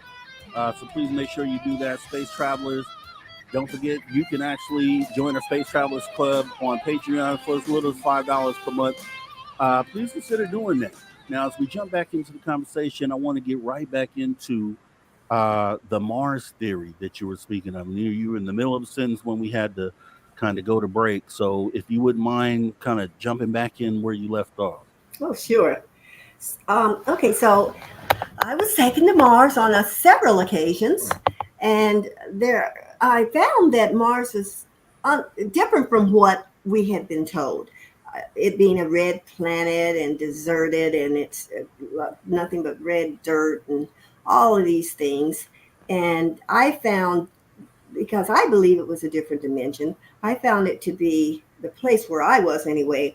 There was trees, there was lakes, there was water, there was even human beings, I believe, on Mars, because saw a graveyard where you could see the stones, a headstone. So I believe life existed on Mars by human beings that were taken there. This is what we surmised later on. And it's funny because sometimes when I would have these experiences, they don't always make sense, because we know what we've been told by NASA, that there's no life on Mars and it's a dry planet. And that's just not the case. I didn't see that to be true. Instead, I saw, as I said, trees and skies and houses, even A-framed houses, like our the old A-frame homes in some cities and states. I saw water and lakes and so forth, and it had life, and I could breathe. I was surprised that I felt like now I may have had to be transferred from that astral to the physical, but I could breathe. Had I not been able to breathe, I would have been telling them, "Hey, help! I can't breathe out here." But I was breathing fine. It wasn't an issue. But anyway, getting back to the Mars is predominantly black. That was what I was told by a doctor type figure. He was a male Caucasian, and I'm not trying to make this into anything that's race based, but this is just my experience, because I never knew these things. No one ever tells you these things. You were what you learn, something like that. Mars is predominantly black. But I believe this is what this doctor type individual told me. And then a lady walked out of the back room who was also a doctor's type person wearing the white gown, and who overheard our conversation, what the original doctor said, and she reiterated that Mars is predominantly black. And I didn't know what to think of that statement. I normally I'm not short for words, but I didn't know what to say, and I didn't respond to that. And when I came back, of course, from my experience, as always, I called my sister and I told her what I learned and what I experienced, and she had a reaction to it, which you rewrite about in the book, and whereby you can go into that, Earlene. And then Earlene also, I should say, later on, many years here recently, because this was all in the late 90s, early 2000s. I learned that other people now are coming online and sharing about Mars being occupied by human beings, by people being possibly slave, or that actually were slaves on Mars. So I wondered, this is a theory. I wondered if the concept of slavery on this planet came from Mars initially. That's where I think there's a tie there, because I think reptilians were using us for labor, certainly in this early half of our experience on this planet. And I think they had used us the same way on Mars. And then I saw a video which confirmed that. I feel like when you have a question in the universe, you just put it out there, and it may take months or years to come back, but information starts flowing back into your experience, and you're like, oh my God. And now I'm learning about potential slavery on Mars. And this gentleman, I won't say his name, that put out a video recently, no more than a month ago, talked about slaves on Mars. And I thought, well, that's amazing, because I was told that Mars is predominantly Black. And that all start to make sense. And then my sister found an article that she's going to share from a man that talks about Black people, 10,000 Black people missing, and that's on this planet. 10,000 Black people came up missing. Wow. You want to share that, Earlene? Well, it's from the Rodney King riots, and the late great Dick Gregory, whom I'm sure you've heard of, comedian, activist, and he has several interviews right now on YouTube in which he shares that during the Rodney King riots, 18,000 Black men were picked up and arrested, but only 10,000 are now still unaccounted for. So his question begs the answer: what happened to 10,000 Black men that were arrested in the Los Angeles County Jail? Now his belief is that, and I'm sure that it's got a lot of validity to it, is that they used these Black men for organ parts. But my sister and I surmised also that we believe that they were transported to Mars for slavery, because the fact that Shurlene got that Mars was predominantly Black. 10,000. Actually, Dick Gregory has a video that says 1.5 million Black men are missing. Of that, the 10,000 that was involved in the Rodney King riots were found missing from LA County County Jail. And what's interesting about that, Rob, is the fact that Rodney King was slated for this role. This was not an accident. He was deliberately put into jail. He was beaten, and they took him out of jail. They beat the hell out of him, and then of course the riot ensued. It was all planned. It was all orchestrated to create this LA riot, and a lot of people don't know that, but that is according to some sources I've read. So we're just trying to peel back the layers of this onion and try to put two and two together. We don't have anything substantive in terms of knowing that Black people were indeed sent to Mars. We just believe that the fact that they suddenly became missing, and Shurlene received this information by going to Mars that is predominantly Black, that they may indeed have been used for slave labor, for mining minerals on Mars and whatever else. Even though she saw the white male and female doctor, they could be considered slaves. I mean, we're all slaves on this planet. We have to work for a living, and so they too, even in their respective careers, they may not have been mining for minerals, resources, like probably the other Black slaves were, but they're there. And Shurlene also talked to a lady that said she would love to visit Earth one day. And she was human looking. She was black woman, and she was human. Yes, and earlier I wanted to mention one thing we talked about earlier before the show, that article about 10 million? 10,000 missing Black men from LA County Jail. that came out in the New York Times. Yes, that was a New York Times article. Matter of fact. Wow. And so where are these men? Where are these people? And there's been no search for them, no information about them. What happened to their families? Are they not looking for the 10,000 is a lot of people. And well, let me read this real quick. I just pulled it up. Officials said today that they had arrested 18,000 people from Wednesday night, April 29th, the day the riots began, through this morning. But prosecutors said they could not account for as many as 10,000 of those people. Quote, "We don't know where these people are," end quote, said James Hahn, the Los Angeles city attorney. Quote, "It's a mystery to a lot of people in the system right now," end quote. And that is from the New York Times article that tells about these missing Black men. Wow. So I'm an advocate. I've become an advocate, and we've become an advocate to find out the truth. I just realized when I watched JFK yesterday with this amazing speech, I just thought it was incredible that he. You mean RFK? I'm sorry, RFK. That was an amazing speech. But he said if Trump became president, of course, he was going to.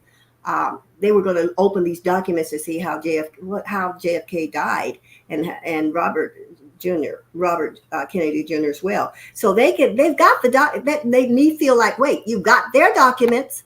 What about our documents? What happened to these 10,000 people that disappeared after the Rodney King incident? Where did they go? Why are there no files no one's wanting to open and look into and determine where these 10,000 people went? It's bizarre to think that they just disappeared out of thin air or got whipped up into a UFO, and I guess that is possible. They could whip them up into a UFO and no one saw it. But what about their families? Aren't they questioning anything? We want to know too. We want to know our story. Of course we want to know what happened to John F. Kennedy and his brother. But we want to know what happened to Black people. What's going on with Black people that we're getting taken away against our will, and the government doesn't do a darn thing about it to help us. They don't even want to acknowledge that it's happening, but yet it's continually happening.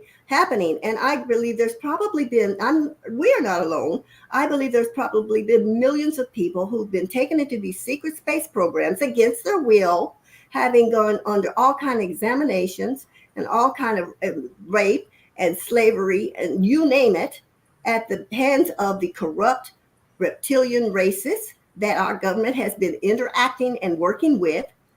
And we're trying to put this puzzle together, but nobody's trying to put this together, especially when it comes to our race. And I speak for white people too, and not meaning to leave them out, because I saw white people on Mars too, who were working, as I mentioned. One was the Caucasian doctor. So, and Earlene mentioned they are too slaves because they are probably there against their will. One woman sat with me on Mars, and she was a Black woman. We sat in the cafeteria. We went through the line, just like on Earth. They had cafeterias there too. And she said, I've heard, and we got to talking, and she said, I heard about Earth, and there's someday I'd like to visit. I'd like to visit your planet, visit Earth. And that was so bizarre to me, because how is it that this is even occurring, and they are there, and that and when I saw graveyards there, that made me think they lived their lives there. They've had children there, most likely. There's graveyards there because they took me to one. I saw one. The entities took me to one and showed me these graveyards. And they had a Christian cross. Didn't they have a Christian cross? Christian cross at the graveyard. Just so they had to have been indigenous to Earth to have taken their religion of Christianity with them. They took their religion with them. That's exactly right. So they were, that's what I saw. And so when you try to think, you put all this together, you think, oh my God, our government has to know some of this information. We want our story out. I do want to hear about John F. K. for certain. And I'm glad that President Trump is going to release those documents. That's what I've heard on YouTube here in the last few days. But I want our story released. I want our information released. I think we deserve it. We have a right for it. Right to it. We are human beings. We are sovereign beings. We should be sovereign beings. We're fighting for our sovereignty right now, I know. But we should be sovereign beings both here and on other planets that take us against our will. And I think we need to make a coalition or do something to get that through to our government that, hey, we want to know what happened to us too, because we're involved in this thing too. And nobody's talking about that where any of the indigenous races are concerned, as far as I know. And don't forget, Dick Gregory said 1.5 million, of which 10,000 disappeared from the LA County Jail. So where's the rest of those people?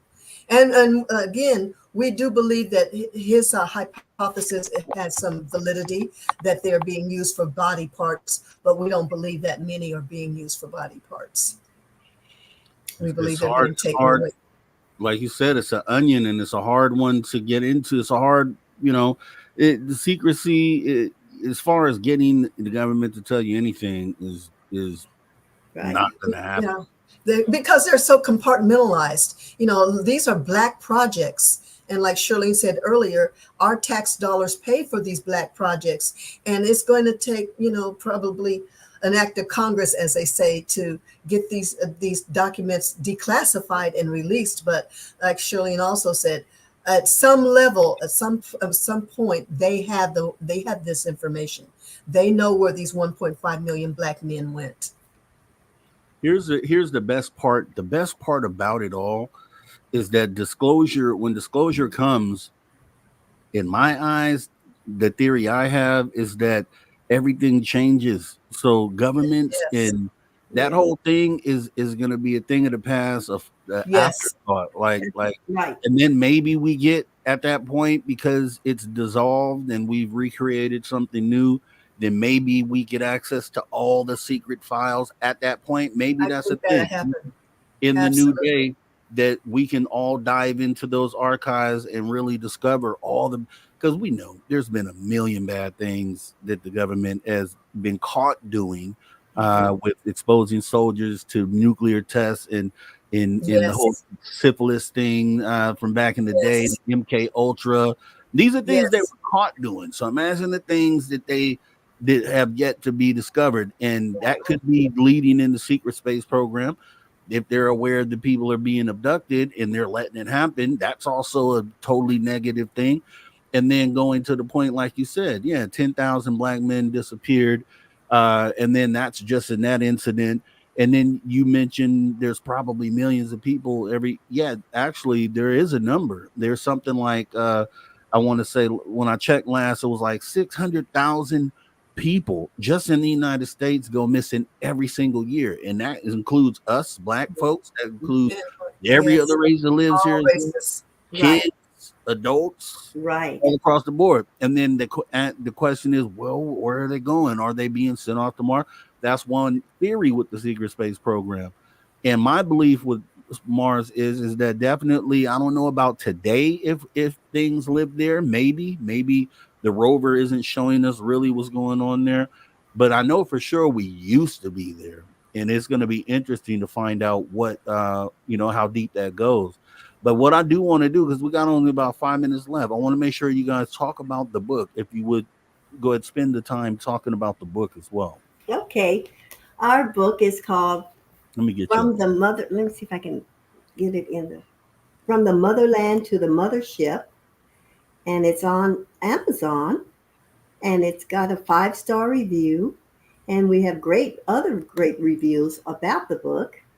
And this is the photo on the front of it, and then it goes to the back and tell a little bit about our story. Let's see. So we gotten great, as I said, great reviews from it, and people are learning about our story. And we've been someone called us on this CC Color Collective. Someone said we are, what he called us, not pioneers, I forget the word, legends or something like that. Because we've been in this thing a long time. But this is our passion. This is our work. Our website is ufotwins.com. And on that, there will be several links about our story we wrote. About our story, our movie script. And asking for anybody that can finance this to help us get it off the ground and get it in theater so people can learn these things are going on. And we also wrote a song, Galactic Hymn of Earth Emergence. That's when I was taken up into the galaxy, and I was exposed to a song called the Battle Hymn of the Republic. And when I was returned to my bed, I heard the songs continually going on, playing in my mind. So I, of course, called my sister, told her what happened. I'm in the elevator, like this particular UFO was an elevator-like vehicle, and it just floated through the galaxy. It was amazing. And I heard the song pumped in somehow. And we later figured out, after Earlene and I, great wonderful discussions we have. Sometimes I wish we could tape them, but and her husband, oh my God, we got to tell you about him. He has heard all our stories, and he just backs us very He's much. real supportive. Very supportive. He's wonderful, and he keeps an open mind. But anyway, we've had a song. We wrote a song called Galactic Hymn of Earth's Emergence as a result of one of my experiences going out into the galaxy. And we wrote new words to it because we knew that song came to me. We figured out, Earlene pretty much figured out that song came to me for us to write our own words, our own version of the song. And it's on YouTube. It's called Galactic Hymn of Earth's Emerge. I wish we had time to play it, but it's kind of a Our World's Anthem. Our World's Anthem. And we just feel like this is going to be hopefully something that can unite us as humanity, because it is our world. And we're going out into these places that no one wants to talk about. No one's really, a lot of people are getting online now and doing what we're doing and having conferences. But I guess my point is the government is not acknowledging it. And I've often thought, why not? Why can't you? Pretty soon they're going to show up on our lawns. They're above our heads now in ships that we can't see. So we know and they're so here. many now we can see. They're coming lower and lower. Yes. Yeah. And I didn't even get a chance to share my experience, but we'll talk again. We're in a meeting together, and we'll have other times, and I want to have you guys back as well, because first interview is always like, let's get to the basics, let's cover these certain things. Then the second one is usually like, hey, let's just talk about stuff. So we definitely got to get you guys booked back. And I have a question that did come in from Kira. She was asking, how old were you and Shurlene when the entity protected you and then defended you against the shadow being? Did you get a sense he was a guardian angel? And as we have about a little over a minute, if you can give a quick answer. I would say, as far as my age, I was, I don't remember. That had to happen about, now I'm giving away my age. I don't know. Do I have your permission, Earlene? I got to ask my sister. Is that okay with you? Because if I give my age away, I know I'm giving her age away. I do not have a problem with it. I think I was in my late 50s. I don't know. Okay. And it was, yes, now I think that was a guardian angel. And that's why I know we're protected. I know we come out here on Jump Street and share a lot of things that are controversial. But I've always felt God is with us. God will protect us. Our guardian angels will protect us.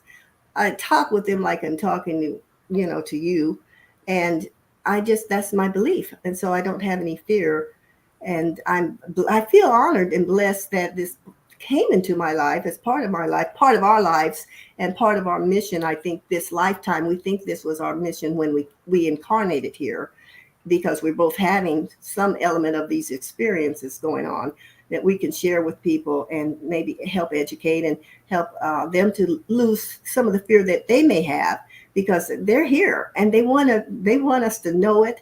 They are excited. They're waiting. They're wanting to have the great big jubilee too, and the great big party with us. And we want it to. We want it to. We want to know, because it's a part of us. We're a part of each other. We're all connected in this galaxy, all Right. under God, all under one. So it's time we got to know our space brothers and sisters, and they want to know. They want to meet us.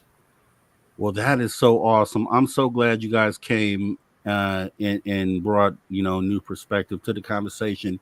Because once again, we talk about, as in our meetings that we have, we're kind of underrepresented. Everybody has experiences, and it's cool to hear, some come from other Black people. Just say it. You know what I mean? We're all humanity. We will continue to do this. But you guys have a great rest of your night. Totally appreciate you coming. Conversations that you guys take care. Thank you for having us. After Hours. with Mr. Rob G on the only place where you can own the night. Spaced Out Radio. Spaced Out Radio. You've tuned your dial to the right frequency.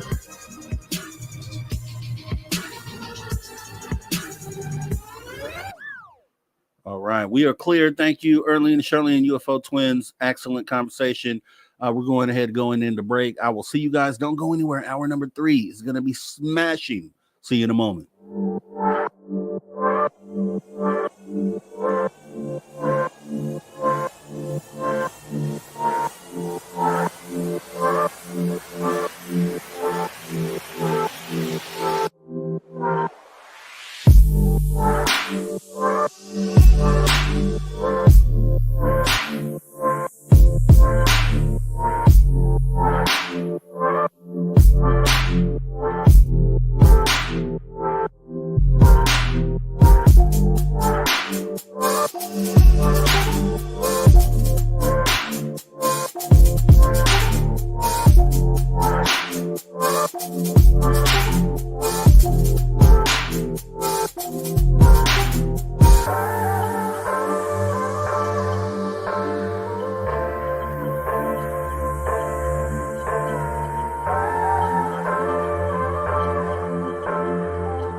Welcome back, everybody. Spaced Out Radio After Hour number 3 with me, your host, Mr. Rob G.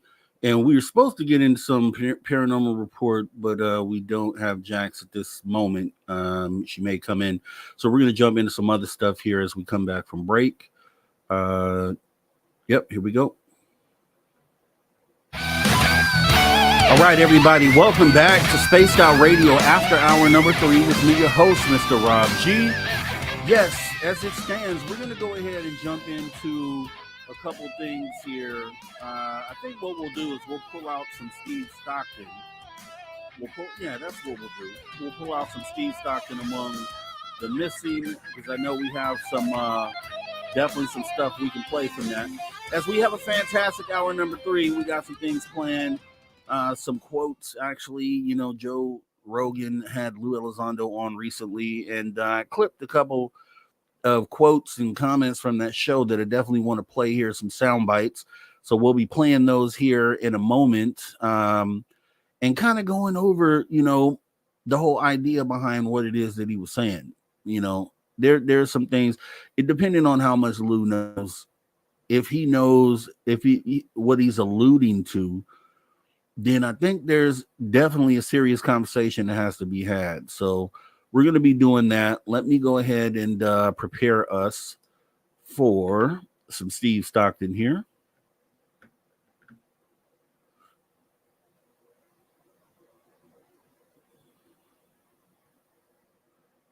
And this is what we'll do. Let's get some Steve Stockton going. Welcome to Tales Untold and Missing Persons Mysteries on Spaced Out Radio's After Hours. My name is Steve Stockton, and I'm here to take you on a journey of mysteries, legends, and true stories. Come, join me on this strange adventure of Tales Untold and Missing Person Mysteries. Hello, friends. Steve Stockton here with you.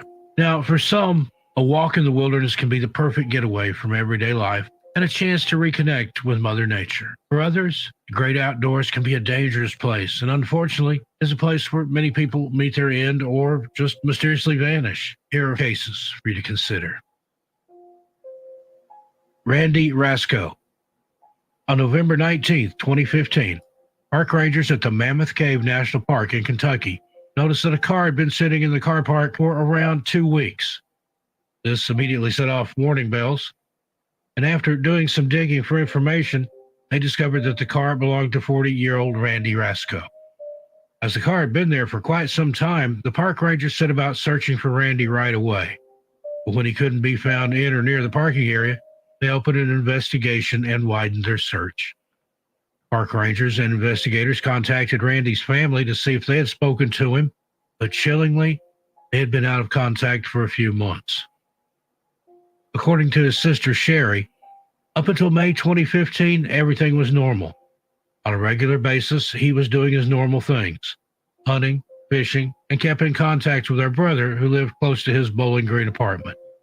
Then one day out of the blue, he packed up his belongings, quit his job, and had his mail forwarded to another address, and just left. Sherry said they filed a missing persons report after they found out he had just fled and were worried as he had recently gotten divorced. For a month, the Rasco family waited for any news, and in June, he was found safe and sound in Washington State. Randy made it clear that he didn't want to speak to his family at that time and wanted to be alone. As painful as it was, his family respected his boundaries and assured him they would welcome him back with open arms whenever he was ready. For the next few months, it's believed that Randy traveled all around the U.S., all while maintaining his privacy and secrecy. His family didn't know that anything was wrong until the Mammoth Cave National Park Rangers contacted them to let them know that his car had been found abandoned. With this second disappearance, his family hoped that there would be a positive resolution. But sadly, Randy Rasco is still missing. Search crews, volunteers, and even the Civil Air Patrol all joined in on the search for Randy, scouring the over 53,000 acres of land in the park.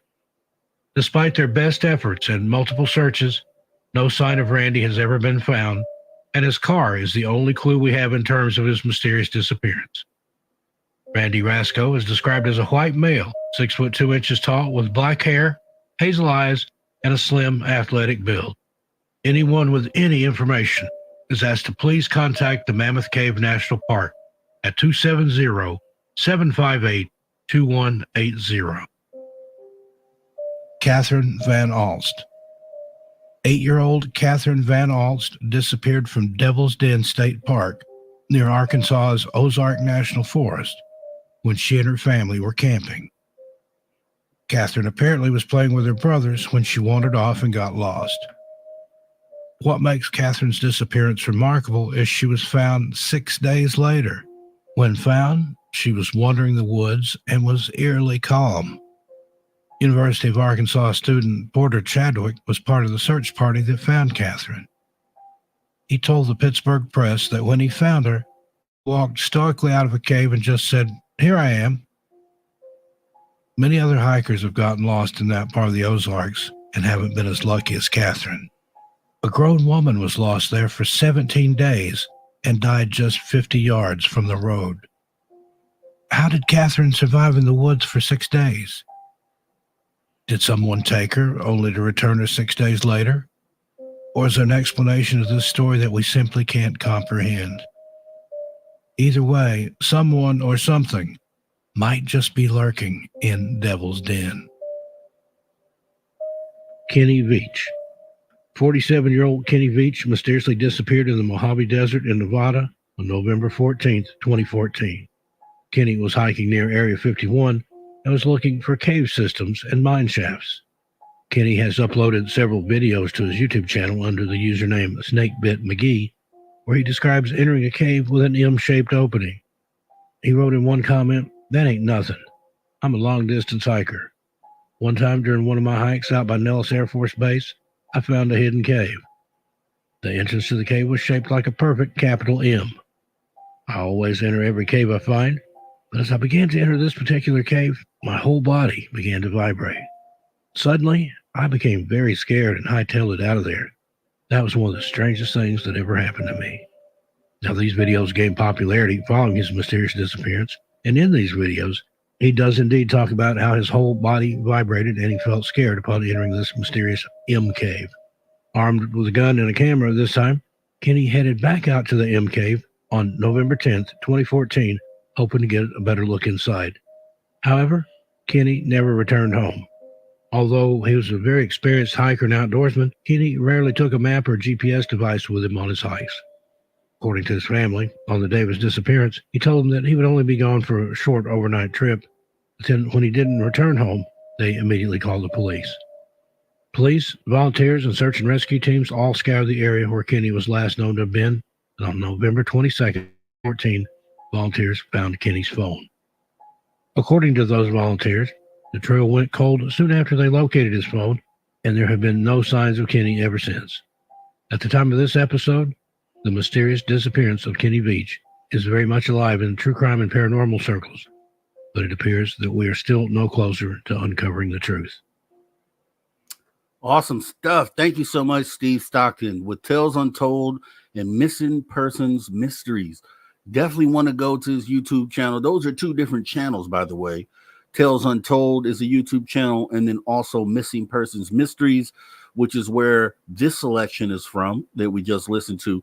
And I kind of want to talk because we have about 10-15 minutes here before we go to break. Browndorf, you're exactly right. So it's the M Cave. So I don't know if you guys, I mean, that story is, one that I had actually looked into and heard of years ago. He's a YouTuber, and I'll kind of read this little brief thing here because I wanted to see if they had any updated information. Apparently, he had been just a synopsis. He had been out in the near Area 51, and he came across this cave. He was hiking alone, and I guess he went back to find it again and ended up just disappearing essentially. So let me just read this here. The chilling story of how Kenny Veach disappeared while looking for a mysterious vibrating cave near Area 51. And this is courtesy to All That's Interesting. And this is written by Ribby Lyon. And this is as of March 11th of this year. Let me go ahead and read that here. So in 2014, YouTuber Kenny Veach set out to explore a mysterious M-shaped cave he had discovered near Nevada's Nellis Air Force Base in the Mojave Desert, which I live right near right now, base in the Mojave Desert, then mysteriously vanished, never to be seen again. And this happened on October 10th, 2014. So it's almost 10 years, right? 47-year-old solo hiker and YouTuber. He had a YouTube channel. I don't know if it's still up. You may be able to find it out there. YouTuber named Kenny Veach disappeared while hiking in the Mojave Desert, and he hasn't been seen since. The Veach had been searching for a strange vibrating cave, as the ad pops up. Vibrating cave shaped like an M he'd stumbled upon earlier that year, not far from Area 51. Today, no one knows what might have happened to him, but his disappearance has sparked a number of bone-chilling conspiracy theories over the years. So Kenny Veach, a passionate adventurer and inventor. So born in 1967 in Las Vegas, Kenny Veach was an avid hiker known for his new YouTube channel, Snake Bit McGee. On this channel, he documented his days-long solo expeditions through the deserts of Nevada and California, highlighting his love for adrenaline-fueled adventures. During these hikes, he often collected items like animal bones and other curiosities, which he used to decorate his house. Shortly before his disappearance, Veach had reportedly left his job as a coffee company service technician to try his luck at becoming an inventor. During this time, he created what he claimed to be an improved version of a toilet paper holder and submitted his invention to the show Shark Tank. He also attempted to sell his house, but with an unusual condition. The buyer had to hire him as a caretaker and agree to let him continue to decorate the home in his own style. Unfortunately, no one took him up on the offer. But Veach's true passion was solo hiking in the Mojave and Great Basin deserts. He'd camp for days with just the basics, no GPS, compass, or maps. Occasionally, his girlfriend, Sharon Pilgrim, joined him on his adventures, but much of the time he'd hiked alone. Eventually, one of these adventures went horribly wrong. So the encounter with the M Cave. In June 2014, Kenny Veach took to the comment section of a video titled Son of an Area 51 Technician to relay a chilling story. In his post, he described a hidden cave he had found near Nellis Air Force Base, just south of the infamous Area 51, with an entrance shaped like a perfect capital M.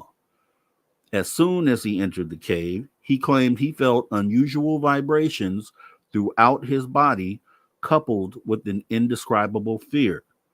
I always enter, this is a quote, I always enter every cave I find, but as I began to enter this particular cave, my whole body began to vibrate, end quote, he wrote. According to Nevada Magazine, quote, the closer I got to the cave entrance, the worse the vibrating became. Suddenly, I became very scared and hightailed it out of there. That was one of the strangest things that ever happened to me. He added, quote, I solo hiked across mountaintops that most people wouldn't dare to go. I have been in more caves than I can count. I play with rattlesnakes for fun. Crazy. But this one particular cave was beyond anything I had ever encountered. So the search for the cave begins. After Kenny Veach posted about his chilling M cave experience, a number of YouTube users responded with interest, encouraging him to return to the cave, document the hike, and provide evidence of his strange discovery. So, in October 2014, armed with a 9mm handgun, Kenny Veach attempted to find the M Cave again. However, in a video titled M Cave Hike, posted on October 18th, he admitted that he was unable to relocate the site.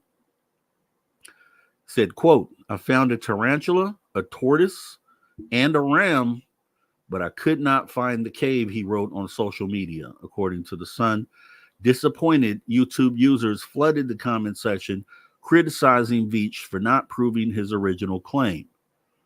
Many of them pushed Veach to go on another journey to find the M cave, but one comment in particular stood out. Quote, "No, don't go back there," the user wrote. "If you find that cave entrance, don't go in. You won't get out." Unfortunately, Veach didn't heed this ominous warning. Ominous warning. On the November 10th, Kenny Veach embarked once again on a desert hike to the Sheep Mountains, telling his loved ones he planned to return the next day. He never did. Kenny Veach's disappearance and the rescue efforts to find him. When Kenny Veach didn't return from his overnight hike, his girlfriend, Sharon Pilgrim, reported him missing. In November 2014, the search for Veach began. In the days following his disappearance, search and rescue teams explored an abandoned vertical mine shaft that had been featured in one of Veach's recent videos. There, they found the missing hiker's cell phone. His vehicle was discovered several miles away. Dave Cummings, the commander of the Red Rocket Search and Rescue in Las Vegas, commented on the find, stating, quote, "We found his cell phone close to a very vertical old mine shaft, and we can't find another trail. It doesn't mean that he's down the mine shaft, but we have tracked him as far as we can. We are having our other crews come in from the search areas." The trail had gone cold. Then a user introducing herself as Veach's girlfriend, Cheryl Pilgrim, left a comment on his M Cave hike video. She explained that Veach had struggled with his mental health for years and may have ventured into the desert the day with the intention of unaliving by unaliving, is what we'll say. "I want you to know that I do," quote, "I want you to know that I do not think Kenny had an accident. I believe he unalived. He battled depression for many years and would not take medication or see a doctor. He quit his job a little more than a year before he disappeared. The search for him was started within a couple of days of McCall. Over 30 search and rescue team members searched 3 different times on foot. 1 helicopter flyover was done, and there was no trace of Kenny or any of his camping things. Had Kenny Veach unalived himself, or was something else at play? Theories around Kenny Veach's fate. Kenny Veach's body has never been found. To this day, no one knows for sure what happened to him, though a number of chilling theories have emerged. Veach was often reckless on hikes. He was a man who claimed to play with rattlesnakes for fun. He regularly embarked on his multi-day desert journeys alone, exploring caves and abandoned mines in areas with little cell phone coverage. He reportedly didn't carry a map or compass, and his food and water supplies were minimal. Many have suggested that because of his recklessness, Veach might have gotten lost or injured and succumbed to dehydration or hypothermia. It's also conceivable that he hadn't encountered a wild animal. The Mojave Desert is home to rattlesnakes, mountain lions, and coyotes, and an encounter with any of them could have ended tragically. Veach could have died from exposure, fallen down a mine shaft, or been the victim of foul play. However, another theory suggests that the M Cave could be the entrance to a secret government facility. Veach had described the cave as being near Nellis Air Force Base and Area 51. Some conspiracy theorists believe he might have stumbled upon government secrets and that his disappearance was an attempt to keep him quiet. Others have theorized that Veach may have disappeared from an encounter with aliens. Then again, as his girlfriend suggested, Veach may have died from unaliving. Pilgrim wrote on YouTube that she believes he had intentionally left his cell phone behind so that no one could track his whereabouts. She also said that he hadn't brought his camera with him on the hike to the M Cave and, quote, had no intention of filming anything. Unfortunately, Veach's body was never found and no one has heard from him in 10 years. Whether he was abducted by aliens or perished somewhere out in the Nevada desert, his disappearance remains a head-scratching mystery. after reading The Tale of Kenny Beach. Okay, so that was it actually. Okay, so wow, right? When I first heard that story, it blew my mind because I was like, wow, this guy went missing. This is the whole time I was actually looking into Area 51. I was kind of planning the trip, which I did end up going to Area 51. But you hear stories about people hiking out there near Area 51. Some have crossed onto crossed Area 51's borders. And without being caught, I forgot there's a story of the guy who hiked through. It took him a few days, but he hiked all the way up to pretty much the Area 51 base and hiked out and then told a story afterwards, which was wild. But I remember the Kenny Beach case because of the element of them saying potentially this was an entrance to like a secret government facility, this M cave, mysterious M cave that no one else has ever found. There's been other people who have tried to retrace his steps, retrack his steps, and find this cave, right? They're looking for him, but they're really also trying to find this cave, and no one has been able to find it. So they're not sure if it was, if he was hoaxing, because when they asked him, as you heard in the article, in the YouTube video, to go back to the cave, when he got called out to do it, he went, he came back on his next video and said, I couldn't find it. I couldn't find it again. So a lot of people looked at that, was like, okay, did he ever really find this cave, or was he really telling the truth about this cave? But then others are saying, okay, if he was telling the truth about this cave, was this an entrance to a secret government facility, or was this some sort of alien hangout? That was what the speculation was. So it's like a mystery that'll never be solved, right? Unless someone finds his bones, or if someone finds this entrance to this mysterious M cave out there near Area 51. There's always been stories that, there's a lot of mine shafts out there. A lot of mining has taken place all around Area 51. So there's definitely underground tunnels for sure, just from mining.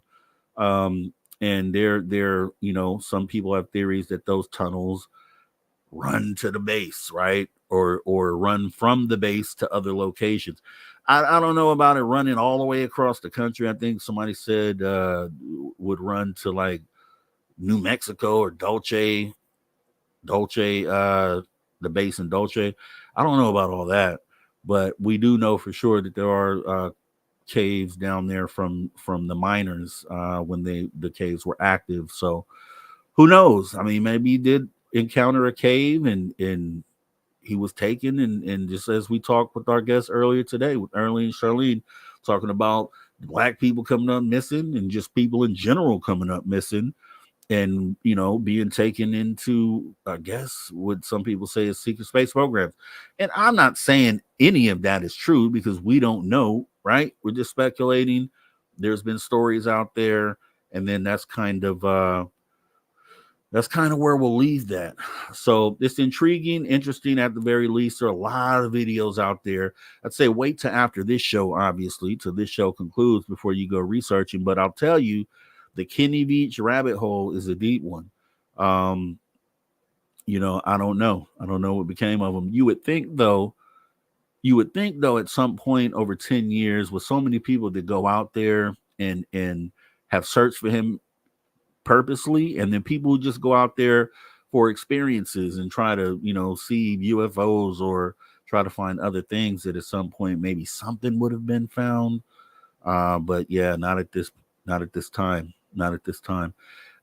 Resident, maybe he was shot for violating the restricted area. Yeah, I mean, we know for sure the signs are on the gates that say deadly force can and will be used, and I've seen videos of people kind of violating that and crossing the line, and where these, what they call camo dudes out there at Area 51, they pull out, assault rifles on people.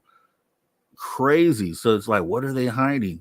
And yeah, if he was by himself and it was on a back road somewhere where it wasn't, these are tourist places, but if he's on a back road where people don't go and he crosses the line, we don't know what happened, right?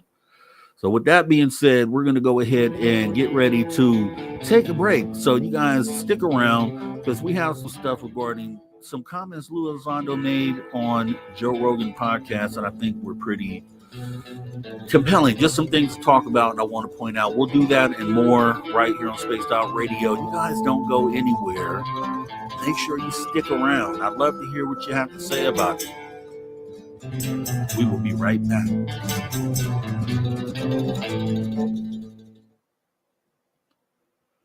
All right, guys. We got, we don't have enough time for me to play a break. So, let's see.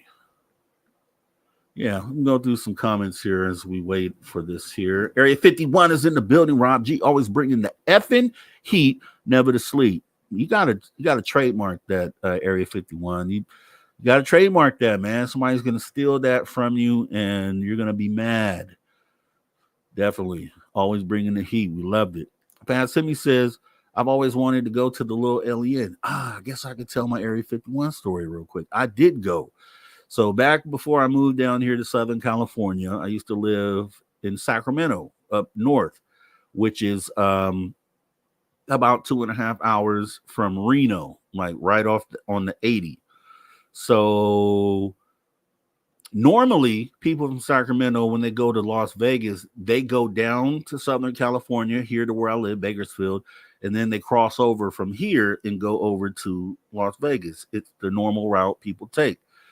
Me, I'm one of those guys that likes to hit the back roads and travel the untraveled trails. So I'm like, I did the math on Google Maps, and I saw it was only like a 20-mile difference if you went the other way. So me, the adventurous guy that I am, I map it out, and I map out a really good route, and I go ahead and hit the road.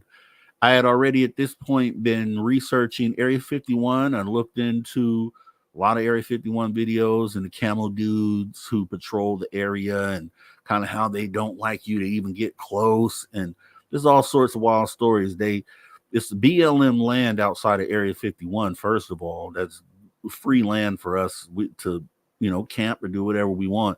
But what they do is they put sensors and things and tracking devices out there on BLM land, which is supposed to be illegal, but they do. And supposedly they have these on top of mountains, and then even in front of the little alien, they have a weather station. It's supposed to be tracking the wind and things like that. It's a little tower right in front. It has these cameras on it. And the theory is that those cameras go to Area 51, so that when you come into town, when you get even close to Area 51, the town is Rachel, Nevada, they know you're there. And it's facial recognition software and all those things. So when you pull up to the little alien, they already know that you're on your way, and they know that you're there. And then furthermore, once you hit that, you get to the black mailbox right on the extraterrestrial highway. There's a gravel road that takes you about 10 miles in, and you get to one of the gates of Area 51. So as you're going down that road, they have all sorts of vibrational sensors that pick up the vibrations from your car and all those things. So they know you're coming way before you even get there. And then when you get there, even though you're legal because you have not crossed the line, they still want to intimidate you. So they have these camo dudes in these white trucks, tinted windows. They're contractors, and they follow you around. They try to spook you off and scare you, right? But you can go right up to the line as long as you don't cross it. Some of the lines are unmarked. They're not like physical fences. They're just little posts. Some of them are like little ribbons that you could easily overlook and cross the line. So that's why I say with the Kenny Beach thing, it's very possible that he crossed the line that he didn't realize, because some of those, it's not a fence all the way around. It's just little sticks sometimes. And then you can lose track because the sticks may go up the hillside, but you may not realize what the actual line is. And if you step a toe over, you're in big trouble. And they have videos of where people have done that, and they came up rushing, jumping out the trucks, cussing and threatening people, pulling weapons out. What's in there, man? What do they not want you to see? Our adversaries could see Area 51 from space, so they get to see Area 51. We fund all these projects, but we can't even get a glimpse of something that we paid for. which I think is bananas. But we're going to be coming back from break here in just a moment. Thought that I'd share that with you. And I'm going back to Area 51. I didn't get to make it down to the fence because I was with my lady and she was scared. So as we were going down the gravel road, she's like, no, turn back. And I'm like, oh. So I had to turn back. We went back to Vegas. But I told her that she owes me another one and that her excuse was the car we were in, the gravel, couldn't take the gravel. So we're going to go there in a truck and she's going to go with me. Oh, boy. Funny stuff. All right, here we are coming back 10 seconds.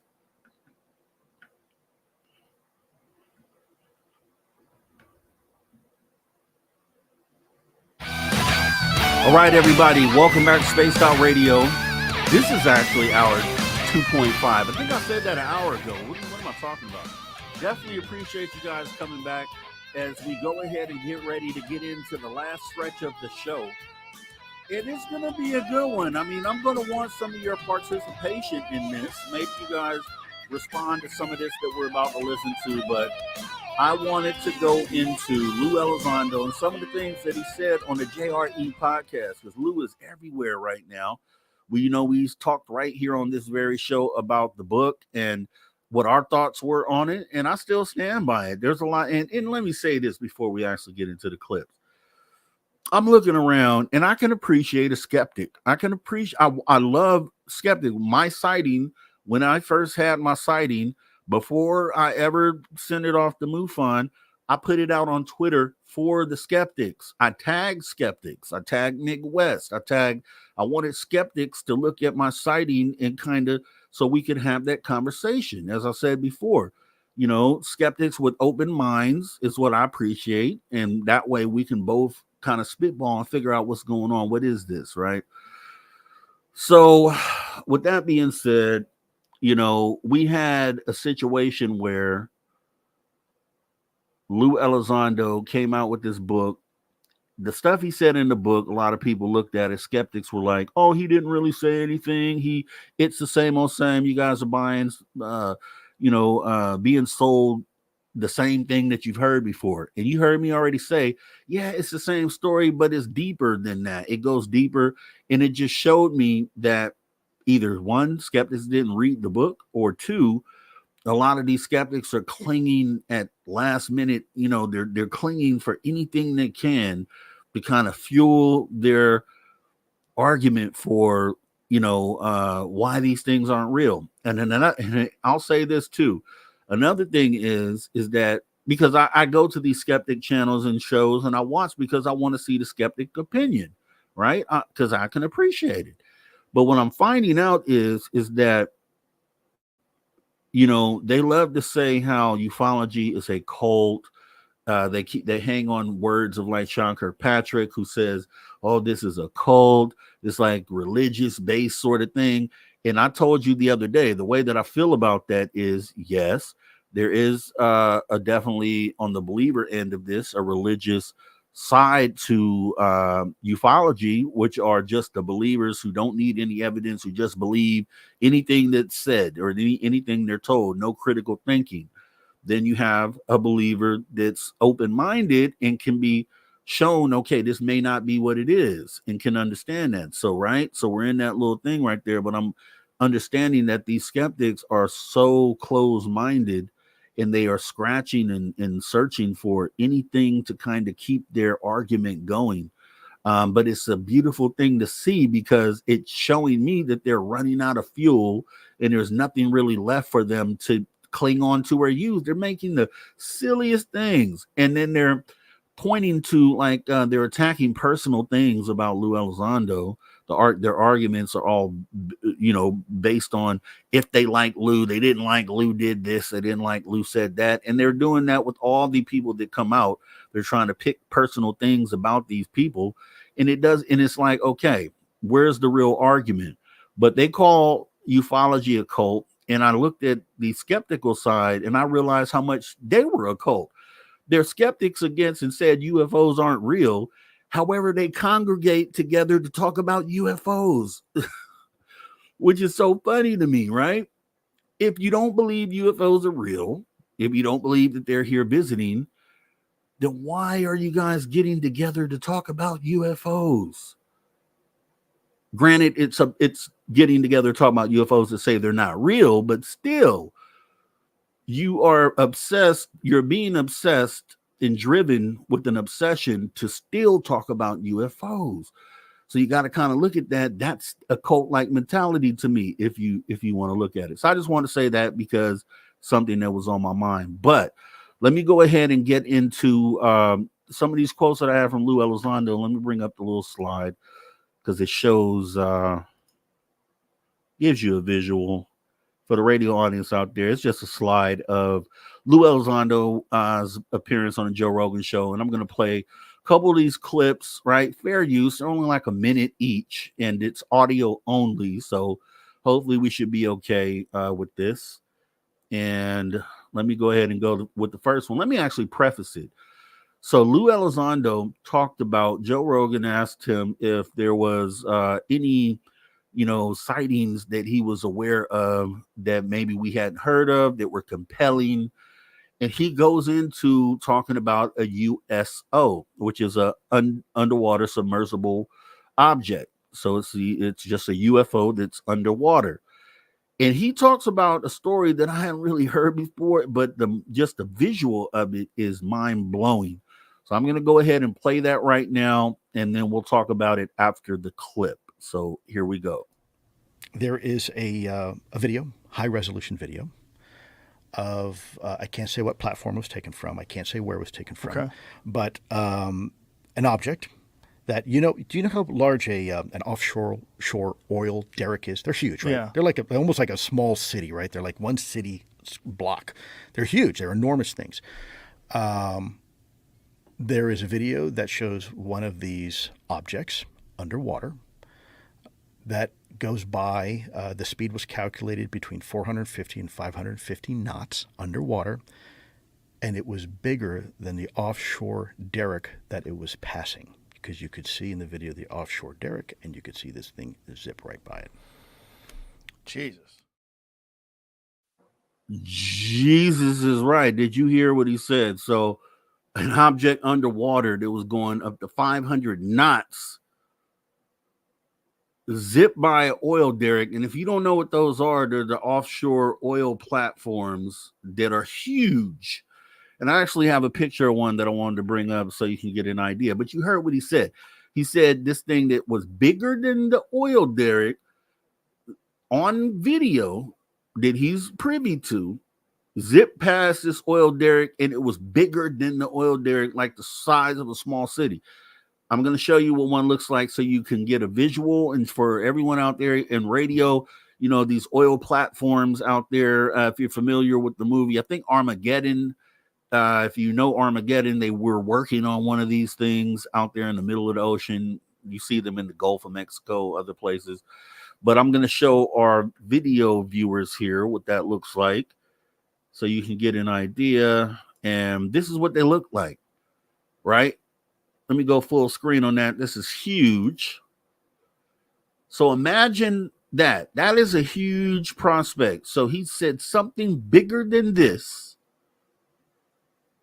going up to 500 knots underwater on video. He couldn't say the platform that it was taken on, obviously, because then it reveals trade secrets and things of that nature.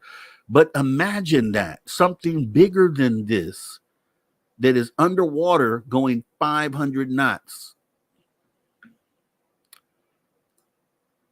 What do you think about that? Let me look at, are there any comments on that?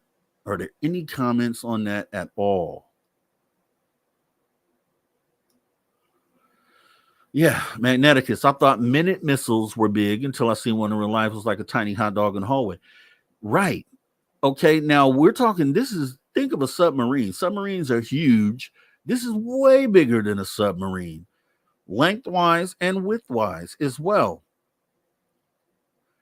So would you consider something bigger than this, the zipping underwater? It's got to be some sort of mothership, right? Because why else would it be that big, right? Where if it's not like a mothership holding a bunch of other ETs, it's holding probably other, like smaller ships or some of the little probe things that we see that are released around the world. And then it's like, okay, why? What are they doing under there? You got to ask yourself, what are you doing under there?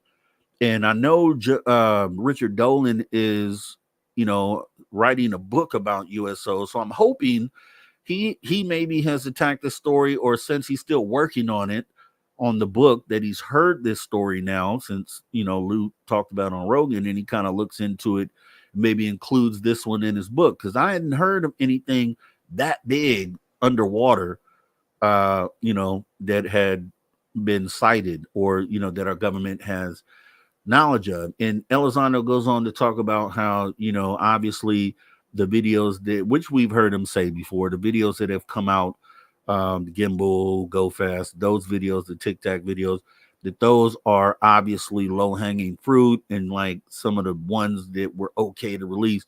But there's 4K video, high definition. Imagine what those videos look like. Imagine what's being depicted on those videos. Like, can we see one of those videos, please?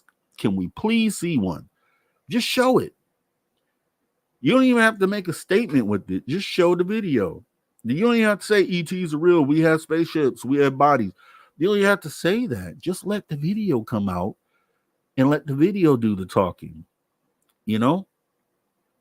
So somehow, some way, the same way Christopher Mellon was able to obtain these videos, in that famous meeting in the Pentagon parking lot, I'm hoping somebody else understands that if they're able to facilitate something like that and bring the 4K video, no need for a statement with it, just bring the 4K video so we can, get a good idea of what it is that we're dealing with here. So thought that was definitely an interesting part of that interview. Just one that made me stop and be like, whoa, what did he just say? Okay.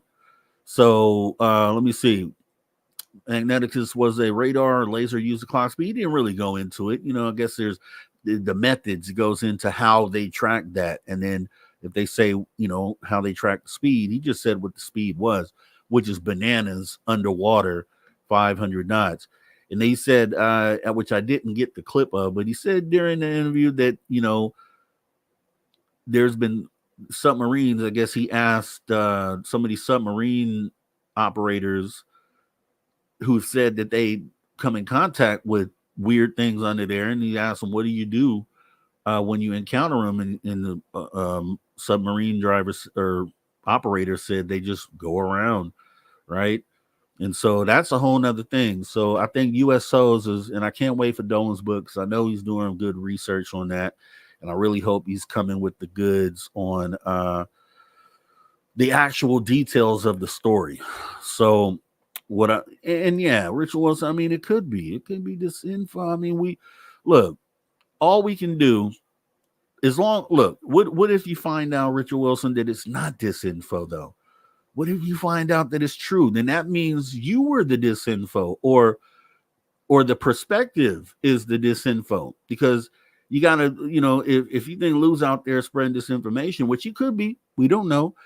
But then at the same time, if we find out the stuff is true, then that means everyone else with the opinion that it was disinfo really were the disinfo agents. And that's what I say about the skeptics who, a lot of us experiencers already know this stuff is here. So for them to be out there saying that there's nothing to this stuff, they end up being the disinformation agents. They're being used as that tool, but they don't realize it until there's the moment of clarity when everybody realizes what's going on. Then those people who were saying, oh, there's nothing here, they're going to realize that they were the tools that were being used to disinform the public. It's going to be a crazy day, right? So I wouldn't get too hung up on the disinfo stuff, because it could literally be Lou being disinfo.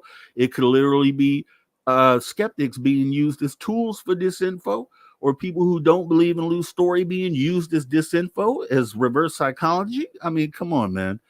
There's a rabbit hole to go down there, and we'll do that one day. But let me jump into this other clip here, which I thought was pretty compelling as well.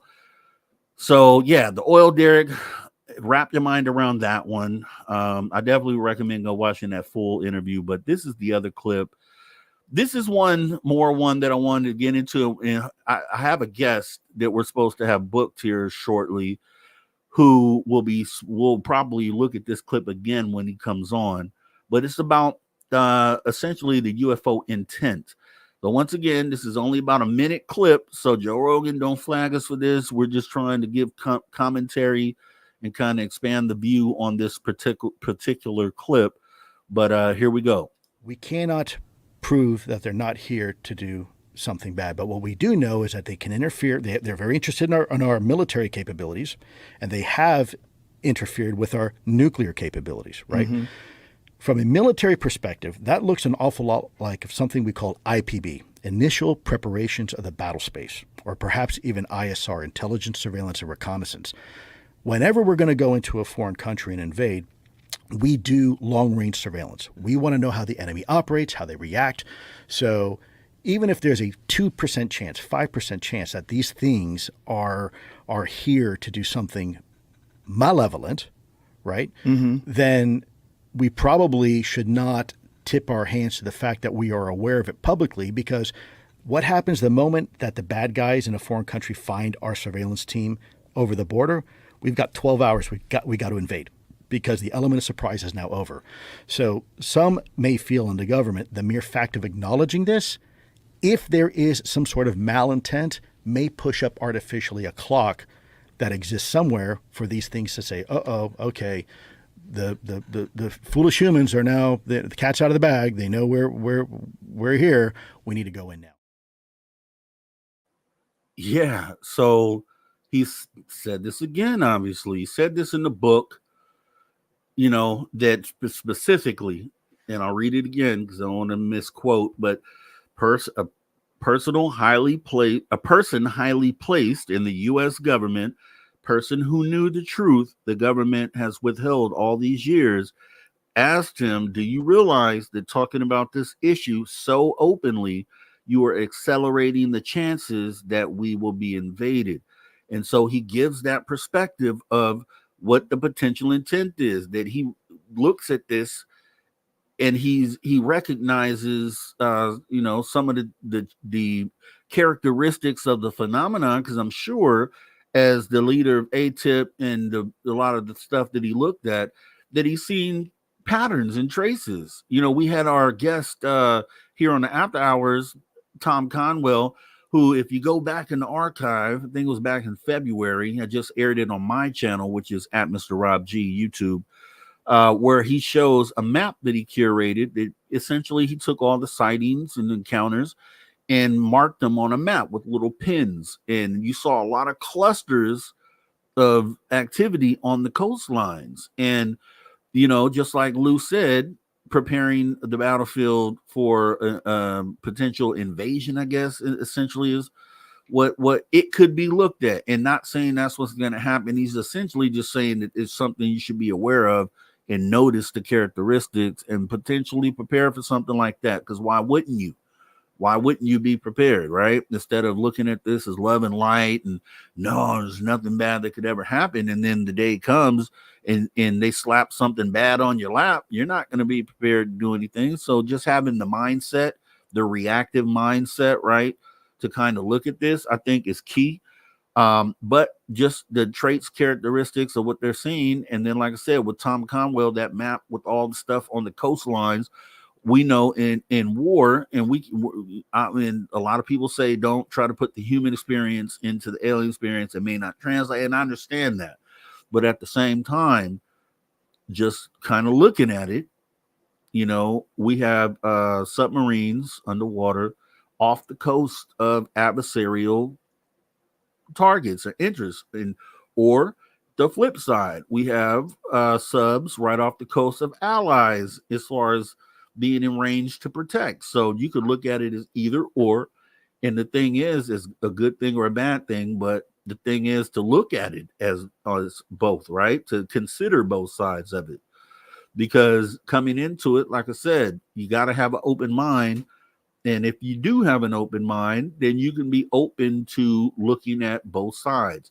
is maybe they're in the water doing zipping past oil derricks, in an effort to protect our interests. Or if there's, you can look at it as potentially they're strategically sitting off in wait for something that they may want to do this nefarious. And I don't lean either way because I don't know, and I don't think anyone knows. And that's kind of where maybe the military might have, or the government might have more information, because we're on disclosure, but being that the government is and the DOD and Pentagon is more apt to looking and searching for national security threats and things of that nature, that maybe they have the eye for certain, certain suspicious activity, right? And maybe it lines up with things that kind of ring alarms or ring bells. And I would want to be alerted of that. I think it's cool to know, right? Because I always say, and it's going to be a tough one, because hopefully they're using some of that black budget money that we know they've taken, have disappeared from the budget. And then, I hope they're doing more than just trying to reverse engineer craft that they caught. Hopefully they're doing something to implement some sort of planetary defense in the event that something malevolent is on the horizon, right?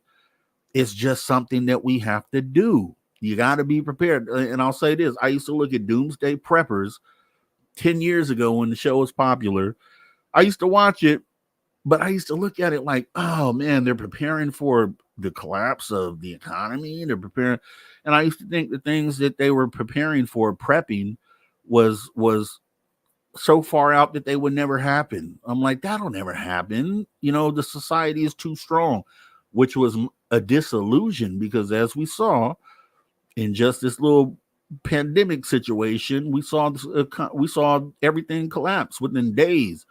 So the idea with that, and what it made me understand, is that it's better to be prepared than to not be prepared. What does it hurt to be prepared?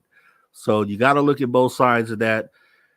And we're going to get ready to kind of shut this down. I just thought I'll jump into that. Thought it was some cool things to kind of look at with Lou Elizondo, some things that he said on the Joe Rogan podcast, which again, he's making the rounds. Hopefully we get Lou Elizondo here on Space Out Radio. I know Dave's working on it because I know Dave's going to pose some awesome questions. And if we get him, maybe I could come in on like hour 2, or just come in and ask a couple questions that I may have. But with that being said, we go on to thank our super chatters for the night, who are CS and Wes Decker. We definitely thank you for your support here.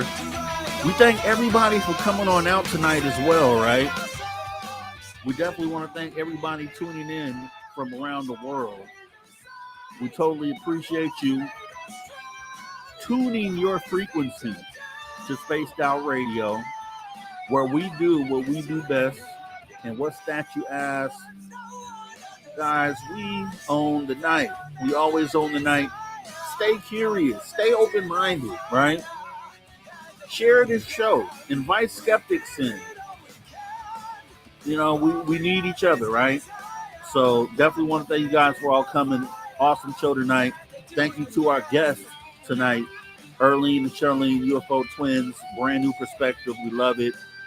We want to thank, I guess that's it, right? We want to thank everybody else for showing up, and I appreciate it. Glad that I could do this for you tonight. We will see you next time. You guys take care. As Bumblefoot gets us up out of here, let's go.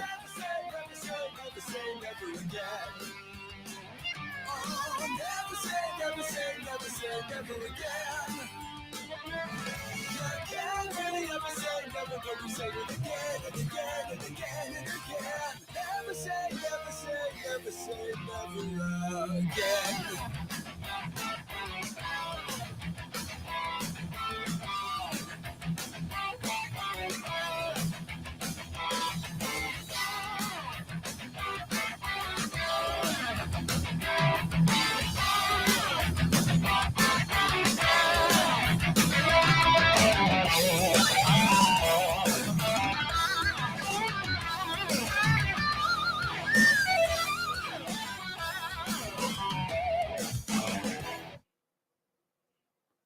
right? And that's a wrap. That is a wrap. Definitely want to thank everybody for coming on out, and it was a pleasure doing this for you guys. Let's keep the conversation going. Let's keep our minds open, and I will see you guys next time. I'm going to go ahead and get us out with our super sick outro. You guys all take care. Hey everyone, guess what? We do not have ugly swag. We have spaced out radio gear that you're going to want to wear. Why? Because no one wants to wear ugly clothing. So head on over to spacedoutradio.com and go shopping today. You'll be glad you did. And it's a great way to support our show. Once you get your gear, send us a picture of you rocking out in your SOR swag. spacedoutradio.com. Shop there today. And make yourself look good.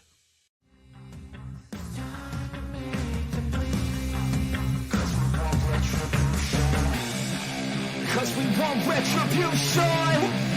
Oh yeah, we want retribution. Oh yeah, we want retribution.